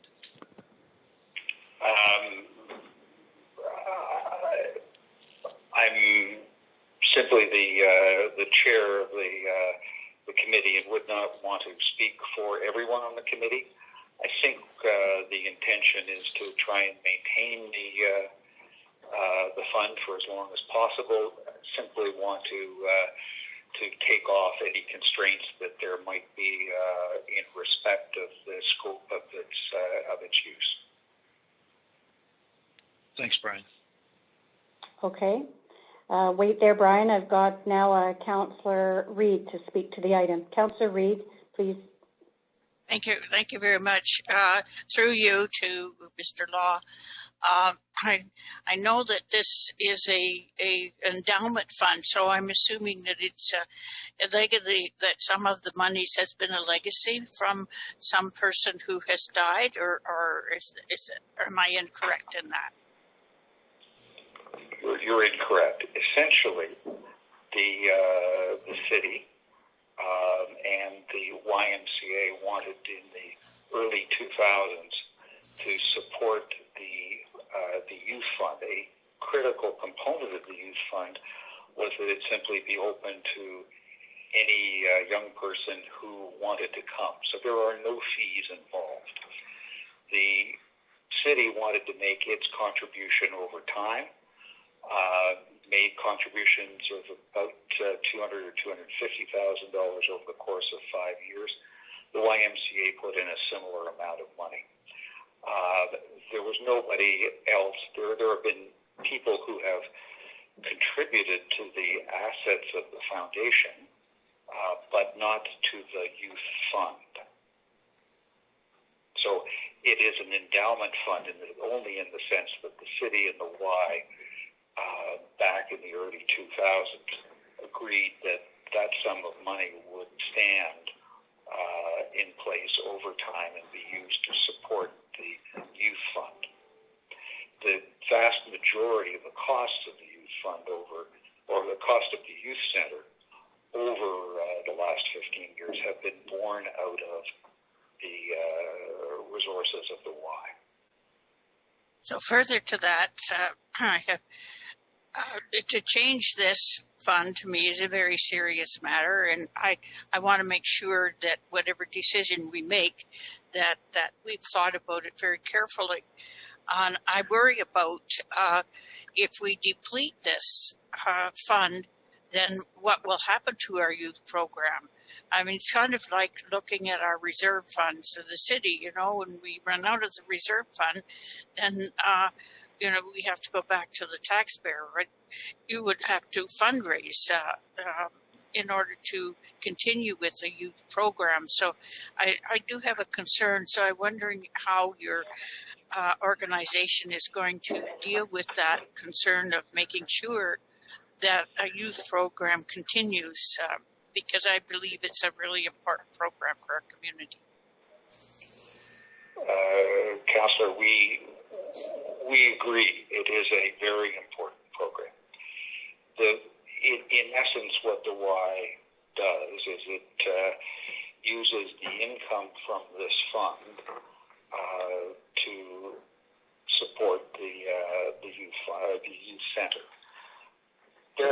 youth center costs about $250,000 to $300,000 a year to operate. The vast majority of that is raised from YMCA resources. In other words, from the money which the YMCA makes in operating the health, fitness, and recreation components of its operations. So there is the cost of running the youth center on an annual basis is derived in large part from what the Y gets from these monies and what the Y gets from the sale of its memberships to its gym and recreation facilities. Okay. Well, then you would continue to do that. However, you want to use this money now because you're not getting that kind of revenue. So it worries me that when this is gone and your revenue is gone, where's the youth program going to be? Well, hopefully we're back in business in the foreseeable future. We expect that there will be items that we expect that we will have difficulties as every nonprofit will have. The youth program is simply one that these funds are narrowly constrained to provide for now. We anticipate that the Y may well have other needs that are not strictly the youth center, and we intend to fund those as we have in the past from our ongoing operations. The intention of the Y is to continue to operate the youth center in the foreseeable future. It is something that we will do. Thank you. Okay. Thank you. Councillor Liggett. Could you unmute yourself, please? Thank you.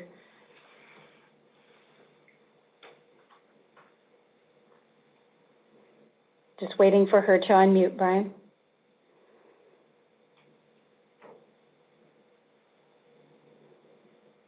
Not unmuted yet. I'm always looking at the bottom for that. That's way at the top. So Brian, I'm concerned with the fact that the board's asking for the release of all of that money instead of enough a maximum allowed in order to go through the year. So I'm wondering, did the board not have that discussion of just doing a partial release?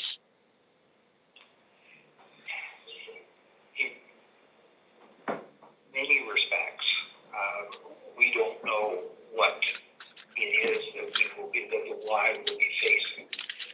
Yep. You must understand that the foundation board is separate from the YMCA operating board.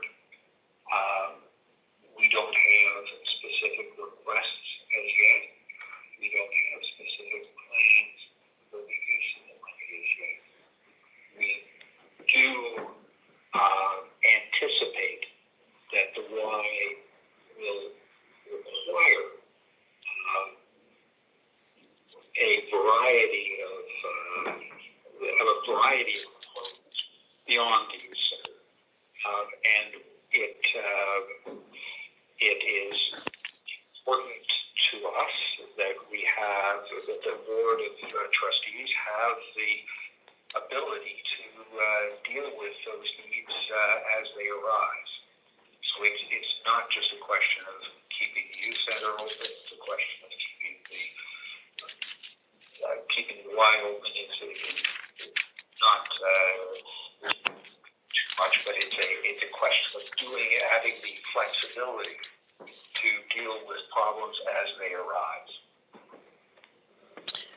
through you again, Madam Chair. So Go ahead. if the foundation had the obligation to maintain the principal in perpetuity and to use the earnings for the support of the youth center, that's where my concern is, because we're being asked to release 100% of the funds from that obligation to help with the other operating costs of the YW. So I really have a problem with that, because as Councillor Reid was saying, what are you going to do later on if you've depleted all of the funds for operating costs as well as the youth center operating? And you had said that I think it was between $200,000 and $300,000 to facilitate the operation of the youth center for the year. That leaves over $400,000, if you'd go to the max amount of that, over $400,000 that could be left in that endowment fund for future years to keep growing for the youth center. So was that part of the discussion of either board? Well, you have to understand that this sum of money, it throws out about somewhere in the range of $40,000 to $60,000 a year. That covers only a small portion of the operating costs of the youth center, the vast majority of which are borne by the ongoing operations of the YMCA. The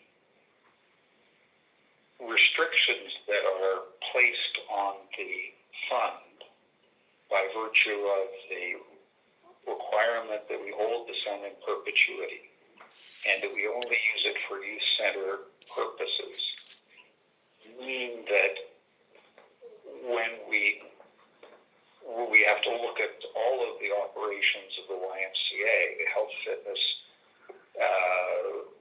and fitness portion, the daycare portion, the immigrant and settlement services portion, and the other activities that the Y runs.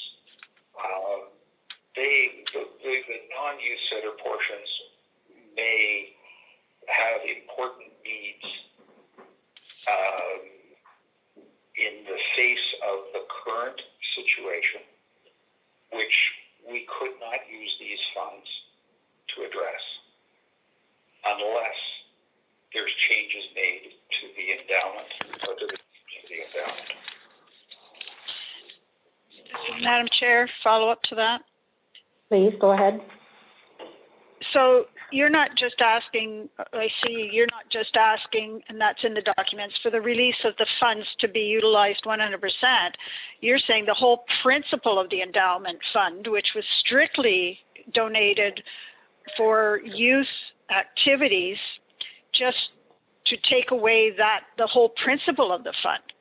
So to be utilized for anything that the board or the people operating the center wishes to use the money for. So it goes back to what Councillor Reid, I think, the basis of hers was, what happens later? You've got absolutely nothing left, and you're starting at zero or a negative amount to keep going with the youth activities, let alone the operation of the facility, correct?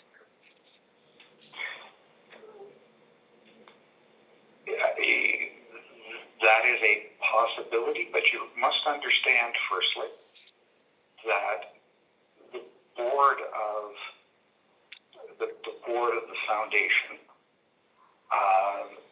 is not the operating entity. You're not authorizing by this. You're not authorizing the management of the Y to raid the funds. They will be managed and used to meet the ongoing needs of the Y.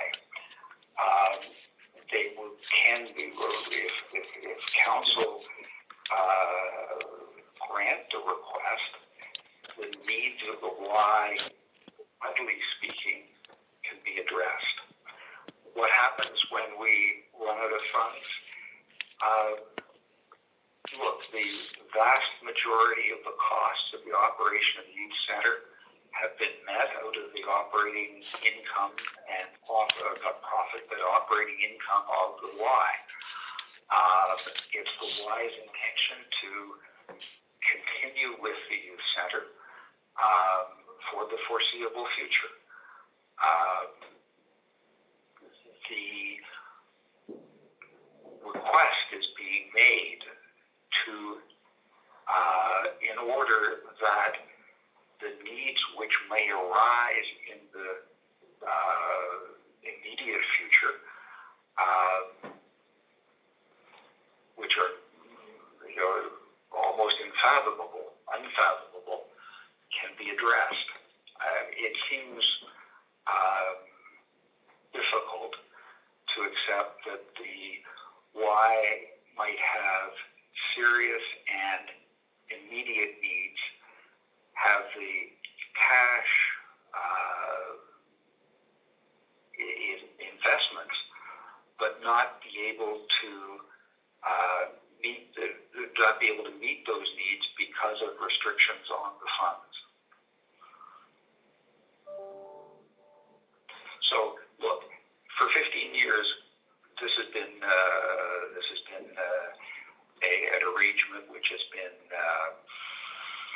satisfactory. We've certainly we've run the drop-in center. We've been very pleased with its success.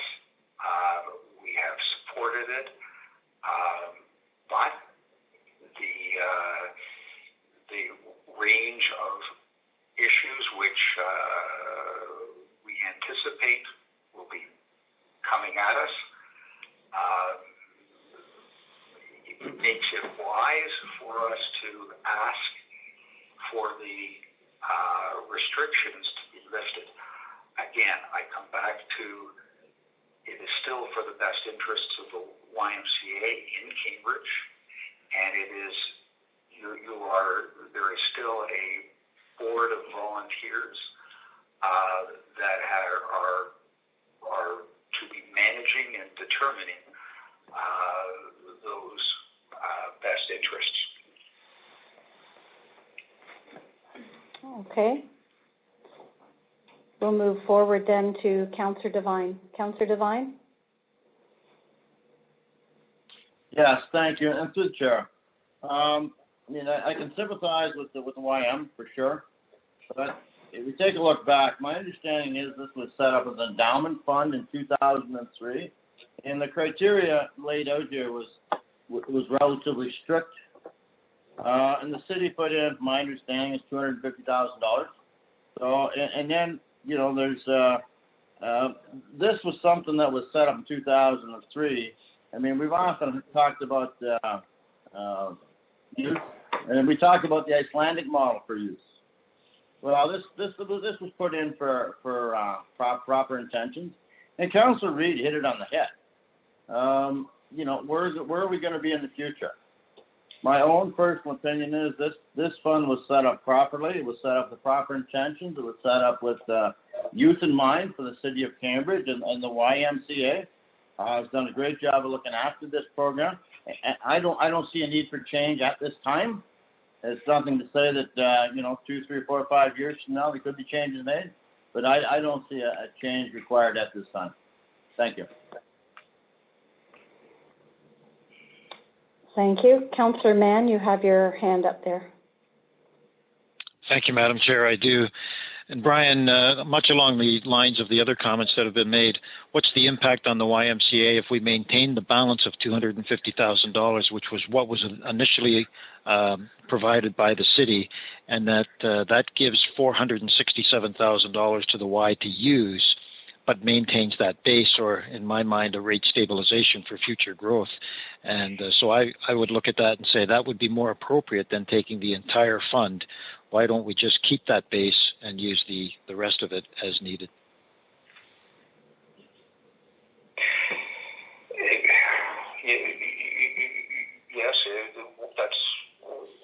approach that you could take. If my recollection is correct, that is in essence the contribution of the city of Cambridge. You would be then be saying to us, you could use any money that has any growth in that fund, and you could use any funds that the Y contributed towards this, but maintain $250,000 for the youth center. That's right. That gives us something. It means that we hold in perpetuity. One of the things that you have to understand is that circumstances have changed substantially since the early 2000s. Back then, there was the ability to invest in reasonably secure assets and have capital earn a reasonable rate of interest, enough that you could generate monies to operate. Interest rates now are at incredibly low amounts to not allow encroachment on principle really holds the Y back. Thanks, Brian. Thank you. All those have spoken that don't want to, please remove your hand. I still see a couple up. Councillor Liggett, did you want to make another comment? You'll need to unmute yourself if yes. Trying to be careful and mute myself all the time. I wanted to ask another question of Brian. There's so much federal funding out there now, and I thought that there was some federal funding for operating facilities. So I'm wondering whether they have looked at that. And I just have concerns that this money is being used in this way as cash flow and operating funds when it was never meant to be that way. I'm willing to let some of it go, but I would up the amount from the $250,000 to at least $300,000 to be kept in the endowment fund. But I would be willing to change the amount so that some of it could go help them with their bills. But Brian, have you looked into the federal funding yet? Is there monies available? Of course. Yes, we've looked at the federal funding. I can tell you that the staff at the Y are currently being kept on the basis of the staff support, so that there's wages up to about 75% of wages up to about $53,000 for the several, I think about a couple hundred employees at the Y in Cambridge are being met. I expect that there are other plans available. This was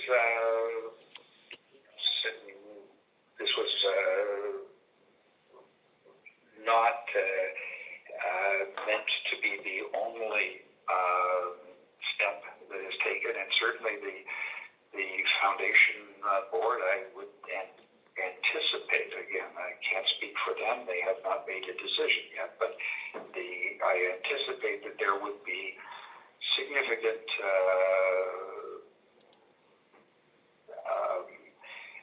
concern expressed around the board table about the need to maintain or to use the publicly funded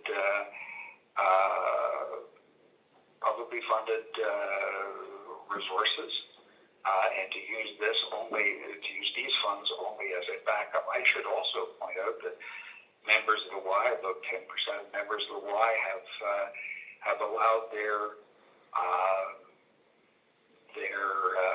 annual or their monthly contributions to the Y to continue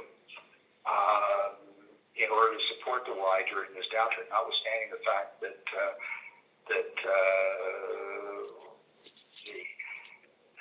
memberships are not being collected on a monthly basis. Thank you. Okay, and Councillor Reid, I have your hand up again. Wish to speak again? And you'll need to unmute. Sorry about that. We get so involved in it, it's hard to remember all the things we're supposed to do here. I would like to make an amendment to the motion, and I know I'm going to need some help to make sure that it's written in the way, but I'll tell you what I think I would like to do, and it follows on what Councillor Mann had to say. I would like to Can we have that amendment at the time? Pardon? Just one moment. We don't have the motion on the floor yet. Okay, so I have to wait till the motion's on the floor. Correct. All right, I can do that. Okay, thank you. Are there any other members that would like to ask questions for our delegation? And I might, Brian, if I may, it's Mayor McGarry. Just a quick question for you. I understand that in these unprecedented times that none of us were really expecting this year, that it has put undue strain on organizations alike. So my question would be, without releasing this particular money, do you have any understanding how that might impact the operations and the maintenance and the ongoing operations and maintenance of the Y?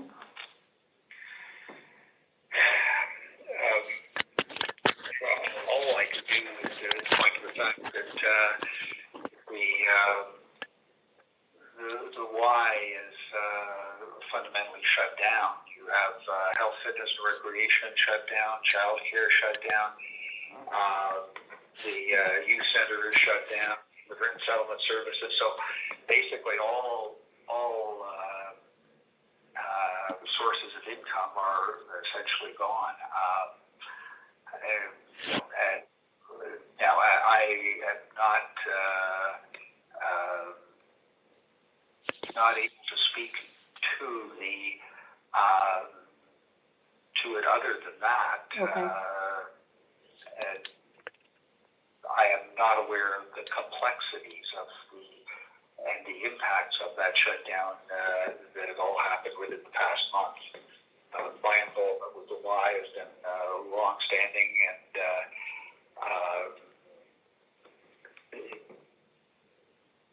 but I really can't be more specific in the ways that I anticipate shutdown may impact the Y. Other than to say, it is going to be profound, as it is for the city and as it is for businesses in this community, and Yeah, certainly the impacts are felt across the community, and you certainly speak to that. Thank you. Are there any further comments or questions of the delegation before we put him on mute to listen to any further discussion? I'll move over to watching you on television. Yes, you may switch back to YouTube, but you may certainly follow along with the discussion or stay on mute where you are. You make that decision. I'll stay until you don't need me further. Okay, thank you. All right, members of council, we can move forward to see if there's any questions, staff, or any further comments. Councillor Leggett, do you mind putting yourself back on mute, or whoever hasn't put themselves back on mute for a moment? Thank you. Okay, so now we're ready for the motion to be put on the floor, and Councillor Ermetta, I believe you have the motion. So please unmute yourself and read it in its entirety. I've done the unmute part. Thank you. Mm-hmm. Well, thank you, Your Worship. This motion is moved by myself, seconded by Councillor Devine. YMCA Cambridge Endowment Fund, recommendation that Council approve changes to the YMCA Cambridge Youth Leadership Development Center Endowment Fund to allow the earnings and principal from the fund to be used by the YMCA Foundation of Cambridge for the continuance of other YMCA operations as determined by the directors of the YMCA and the YMCA Foundation of Cambridge, and that council approve the removal of the requirement that the endowment be held in perpetuity, and further that the mayor and clerk be authorized to execute the documents required to give effect to those changes, subject to the satisfaction of the city solicitor. Thank you. And now we'll take comments to the motion. Councillor Devine, you're first up. Thank you. To the chair. When this was put in back in 2003, none of us were there. Okay, but we have to make some assumptions. At least I have to make some assumptions. The city put in $250,000. It would appear that the Y put in the same amount. And when you see a document written up that's for perpetuity, that's pretty serious. Hang on, just for a moment. Yes. Hang on, we're having some technical difficulties. I think I just hung it up. Okay. Yeah, just a moment. Sorry, Brian. Sorry, it was starting to get fuzzy.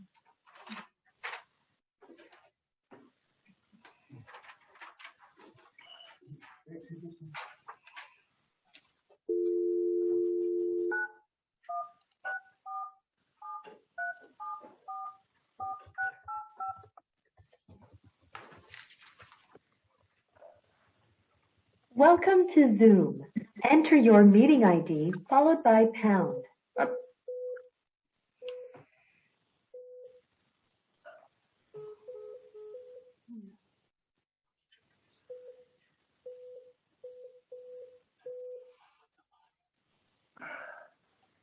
Enter your participant ID followed by pound. Otherwise, just press pound to continue. It's 337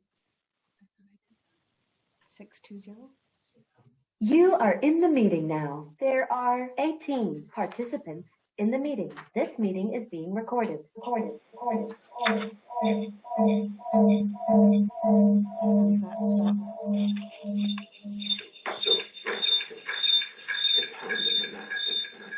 Pound where?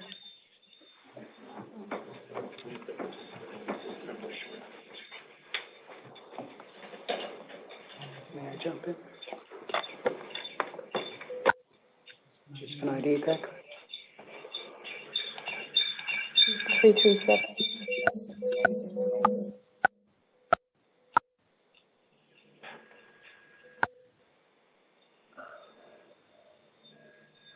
I think we need to call back.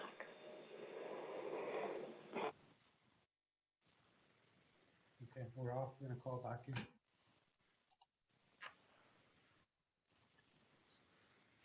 Which one is it? This is any of them numbers.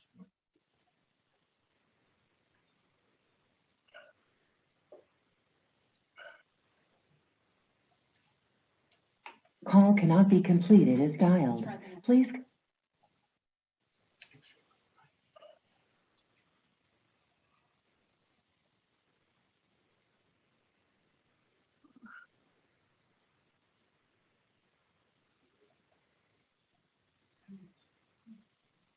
Who did we lose? Welcome to Zoom. Enter your meeting ID followed by pound. Appuyez sur le 0. Pour choisir français. Meeting ID is in the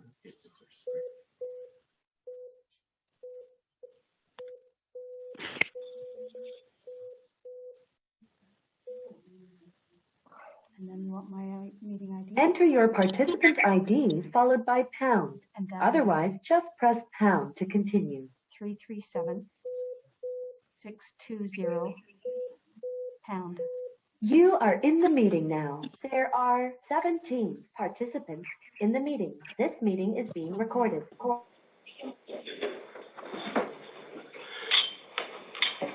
Okay, are we back up and live? Can everybody hear me? Yes, I can hear you. Okay.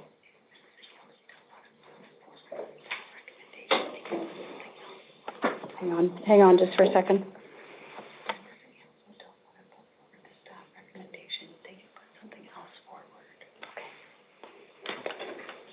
All right, so everybody up, you can hear? Okay. All right, so we've got the motion that was read out by Councillor Ermetta. We've been having some discussion.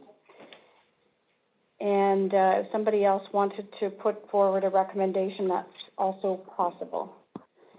See a couple of people. Hang on, just let me get my right screen up, wanting to speak to this. Councillor Reid, I'll start with you. Thank you, Your Worship. Yeah, through you, I'd like to make an amendment to the motion on the floor, and I'd like to amend it that $250,000 be retained in the endowment fund as per the principle and into perpetuity, so that that's available for the youth program, but the rest of the funds would be available for the operating expenses of the YMCA. I know that needs to be put into proper motion form, but I think it gives an indication of where I'm going. I think that having listened to the number of concerns from various councillors, it seems that we do want to retain some of what was put forward by a previous council in 2003 or 2004. And that it is a very serious thing when we have an endowment fund, and it shouldn't be taken lightly to disband it.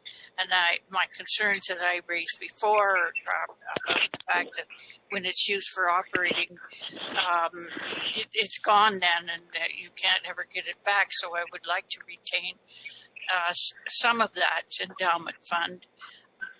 Okay. So we have it, but I'd also like to help the YMCA with their operating expenses as well. Thank you. And I think I saw a seconder there. Was that you, Councillor Mann? Yep. Did you want to speak to that? I'll second that, Madam Chair. Thank you very much. Councillor Liggett, did you have a comment for speaking to the motion? Well, I do. I do. Thank you, Madam Chair. I think I don't think $250,000 is enough to leave in the endowment fund. I'd like to have 50 and 50 so that there's 350 left in the fund, and then they have 367,000 to work with, because I think we're all in agreement. But I don't think endowment funds should ever be used in lieu of government funding in times of emergencies or for general operating costs. So I would prefer to see that as a 50-50 split. Is that a friendly amendment? Yes. Okay. Councillor Reid and Councillor Mann, is that acceptable to change that? No. Okay, you wanted to leave it at? I'm quite happy with the 250,000. Vote on the 250 first. Okay. So what we'll do is vote on that amendment first, and then if it needs to be changed, we'll move forward from that. Councillor Liggett, if that's okay? Do we get to discuss this at all? Yes, I'm going through it. Thank you. Okay. All right. The next person I've got up to speak to it is Councillor Wolf. That was speaking to the amendment from Dr. Reid, and you're on mute. There you go. For you, Madam Mayor, I'm not sure I agree with the 250,000 or restricting it in any way, but at the most it would be 250,000, since that's all the money that the city ever gave. And I don't think we should be telling them what to do with the money that the Y put in, since the Y is asking for the ability to use all of this money in the way it sees best fit. And I don't think we should underestimate the needs of the Y at this point, and whether it'll even be able to come out of this if we don't allow them to have access to all the money they need. Their board of directors is asking for this. I also wonder about us micromanaging the Y. I think we gave them this money. They have a board of directors. They're in great need. The youth use all of the Y, not just that one program. And if we have to see the whole Y shut down in the future, that's going to be a much greater loss than this one program. So at the most, I would say to keep restricting 250,000, but I'm also wondering if we really should be not just accepting the motion as it originally was stated. Thanks. Thank you. Councillor Devine. Yes, thank you through the chair. I got cut off originally. I'm not in favor of the amendment. I believe that endowment fund was set up for the purpose of youth, all right? And when it was clearly it was a joint agreement. The city put money in and the Y put money in, and they've benefited from that, and I think they can continue to benefit from it. They may need to look at some fundraising possibilities. But I believe that money should remain there for youth, and I'm against the amendment. I believe it should remain intact. When you see something that says it's written up for perpetuity, then that's pretty serious business. Thank you. All right. Thank you. Councillor Adshade. Thank you, Your Worship. I'm in favor of the motion. I think it's a reasonable compromise. There must have been a reason back in 2003 why the city put the $250,000 in. And since that is the $250 the city put in, I don't think we should be telling the Y what to do with the rest of their money. So I think this is a very fair compromise. It keeps some money in the fund. It also allows the Y to use it for operating expenses. So I'm in favor of the motion with the $250,000. Thank you. Councillor Devine, you still have your hand up? Not now. Okay. Just a friendly reminder. Councillor Liggett. I think there's some confusion with the verbiage that's being used here. So Councillor Adshade is in favor of the motion, but the motion is to give them all of the money. And but the amendment says to keep 250 in. So Councillor Adshade is in favor of the amendment to the motion, correct? I will have Councillor Adshade. Go ahead. Oh, I believe that's the motion we had on the floor. Didn't Councillor Reid put an amendment on that we're talking about right now? That's my understanding. Yeah. We're speaking to the amendment. Yes. Okay. Yeah. Okay. Just want to make sure. And Councillor Devine is against. He's in favor of. He's not in favor of any of what we're doing here. Correct. Okay. Okay. Any other comments to the amendment that Councillor Reid has put on the floor? Seeing none, I think we're ready to call that vote on the amendment. Is everybody clear on the amendment? Okay. And I'll ask Madam Clerk to now call the vote. Mayor McGarry. In favor. Councillor Adshade. In favor. Councillor Devine. Against. Councillor Mehta. Opposed. Councillor Liggett. Opposed. Councillor Mann. In favor. Councillor Reid. In favor. Councillor Wolf. In favor.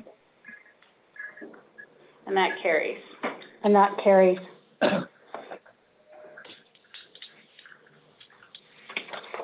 Okay, so I'll ask our clerk to disconnect our delegation, and we'll move forward from there.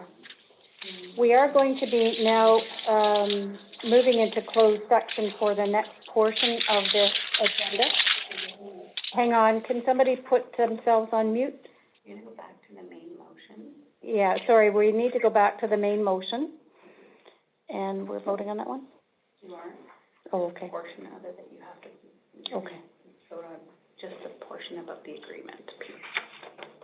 Sorry, we're moving back to the main motion before we move ahead. I apologize. So you've amended the first part, So we amended the first part, but you have to vote on the agreement piece. and we do have to vote on the agreement piece. Is that clear? No. No, so the agreement piece is that whatever the 250 would be held in perpetuity? No. Vote on the main motion. Just a moment. The main motion is amended. Yeah. We have to vote on the main motion as amended. We have voted in favor of the amendment, so now we go back to the main motion as amended. Can we have that read out, please? Yep, we're just writing that out. So that's kind of what we just did, though, James. Madam Mayor, Yes. may I make a suggestion? I think the amendment you passed negates the original amendment or the original motion, because all you're doing now is providing funds out of the endowment. So I would suggest that the original motion be withdrawn and that the amendment motion be a standalone motion, meaning you're authorizing $250,000 from the endowment fund, but the endowment fund is going to stay in place. The other way around. Change, from what I'm hearing. You're really just giving money out of the endowment. You don't need to do anything else. Right. Sorry, Danielle, I don't mean to mess you up, but. No, that's okay. Thank So you. I would ask the mover and seconder to withdraw the original motion and that the amendment stand alone. Okay. Okay. If that's Councillor agreeable to Mehta. council. So if Councillor Mehta would withdraw the original motion. And Councillor Devine. That's fine. Councillor Mehta, Yes, Your Worship.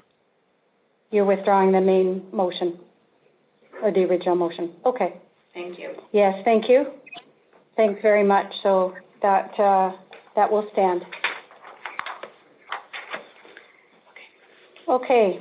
Now, with no further comments, then we'll move into session now and convene our following our closed session.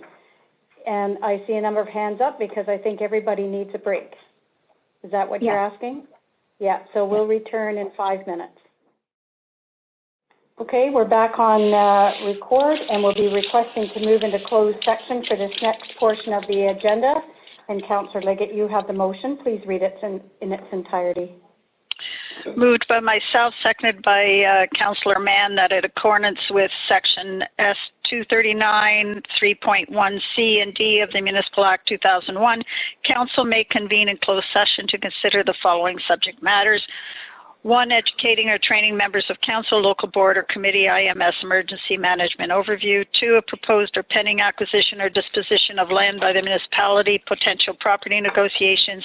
And 3, labor relations or employee negotiations, labor relations update. Okay, thank you. And now the clerk will call for the motion. Mayor McGarry. In favor. Councillor Adshade. Oh, you're on mute, Councillor Adshade. Yeah, in favor, yeah. Councillor Devine. Yes.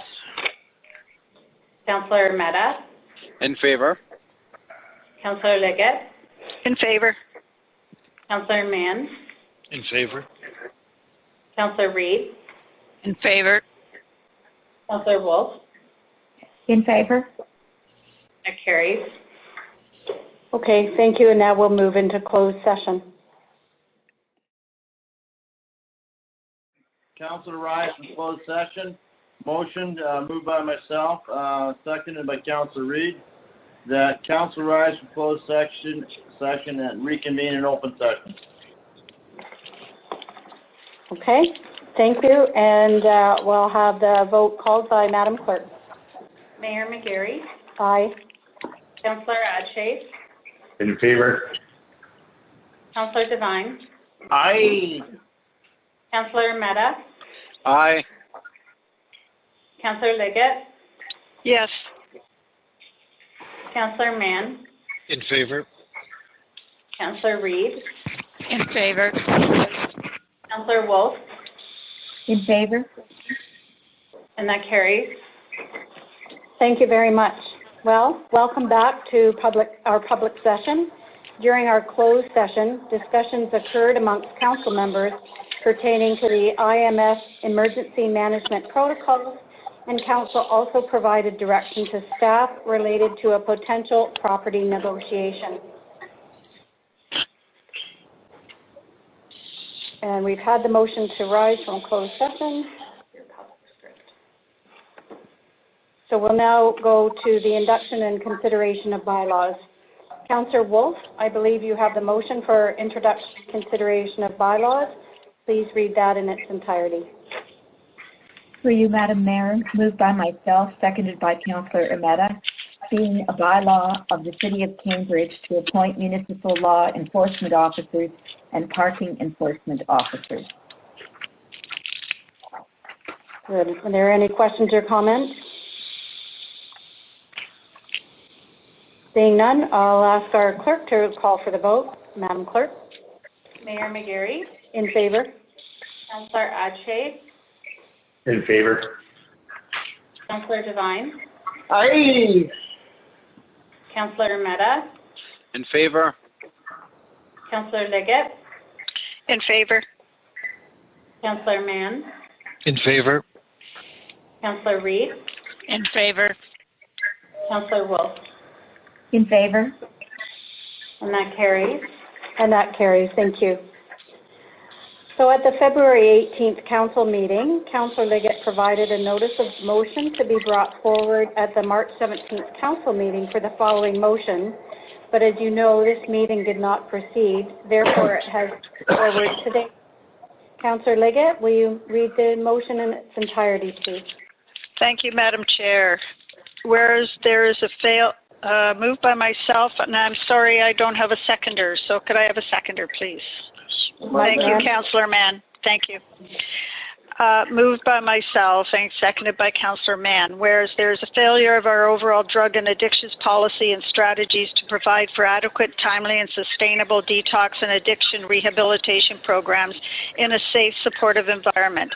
And whereas methods of harm reduction are a stopgap until those struggling with addiction are able to have immediate access to adequate detox and rehabilitation programs, and whereas the community of Cambridge has shown their concern and compassion for the lack of access and availability for their fellow residents who are asking for such assistance, and whereas there is an inadequate quantity of rehabilitation facilities throughout the province, providing the required number of beds and programs for those struggling with substance abuse requesting assistance, and whereas publicly funded services for detox and rehabilitation programs would ensure that all persons receive such help equitably and in a sustainable way, and whereas some persons struggling with substance abuse may need such programs more than once. Therefore, be it resolved that the City of Cambridge asks the Province of Ontario for the much-needed funding to provide for such relief for the City of Cambridge as well as throughout the province. Thank you. Are there any comments or questions? And seeing none, I'll now ask Madam Clerk. Councillor Emeta. Oh, Councillor Emeta, your hand was up from before. Did you want to speak to this? Oh, no, I didn't. I forgot to take it down. Thank you. All right. Thanks. That happens. Well, seeing no other hands raised, I'll ask Madam Clerk to call for the vote. Mayor McGarry. In favor. Councillor Adshafe. In favor? Councillor Devine. Aye. Councillor Meta. In favor? Councillor Liggett. In favor. Councillor Mann. In favor? Councillor Reid. In favor. Councillor Wolf. In favor? That carries. Thank you. And now we'll move ahead to the confirmatory bylaw, and I believe, Councillor Devine, you have that motion. Please read Yes, it. I do. Moved by myself, seconded by Councillor Wolf. 20-034 being a bylaw of the City of Cambridge to confirm the proceedings of the Council of the Corporation of the City of Cambridge at its meeting held on the 16th day of April 2020. Passed and enacted this day, 16th day of April 2020. Thank you, and I'll have Madam Clerk call for the vote. Mayor McGarry. In favor. Councillor Adche. In favor. Councillor Devine. Aye. Councillor Meta. In favor. Councillor Liggett. In favor. Councillor Mann. We all In have to favor. vote. Sorry. Councillor Reid. In favor. Councillor Wolf. Unmute, please. She's getting there. In favor. And that carries. And that carries. Thank you. Hey, you have to have a sense of humor in today's world, so thank you. Well, we're moving to that very important motion, and I think, Councillor Meta, you have the motion for our close of meeting. Please read it in its entirety. Thanks, Your Worship. This motion is moved by myself, seconded by Councillor Liggett, that the council meeting does now adjourn at 7:00 p.m. around the dot. Okay, I dare any of you to vote against. Sorry, Madam Clerk, will you please call out the vote? We're all a little spunky. There we are. Mayor McGarry. In favor. Councillor Adche. Definitely in favor. Councillor Devine. Against.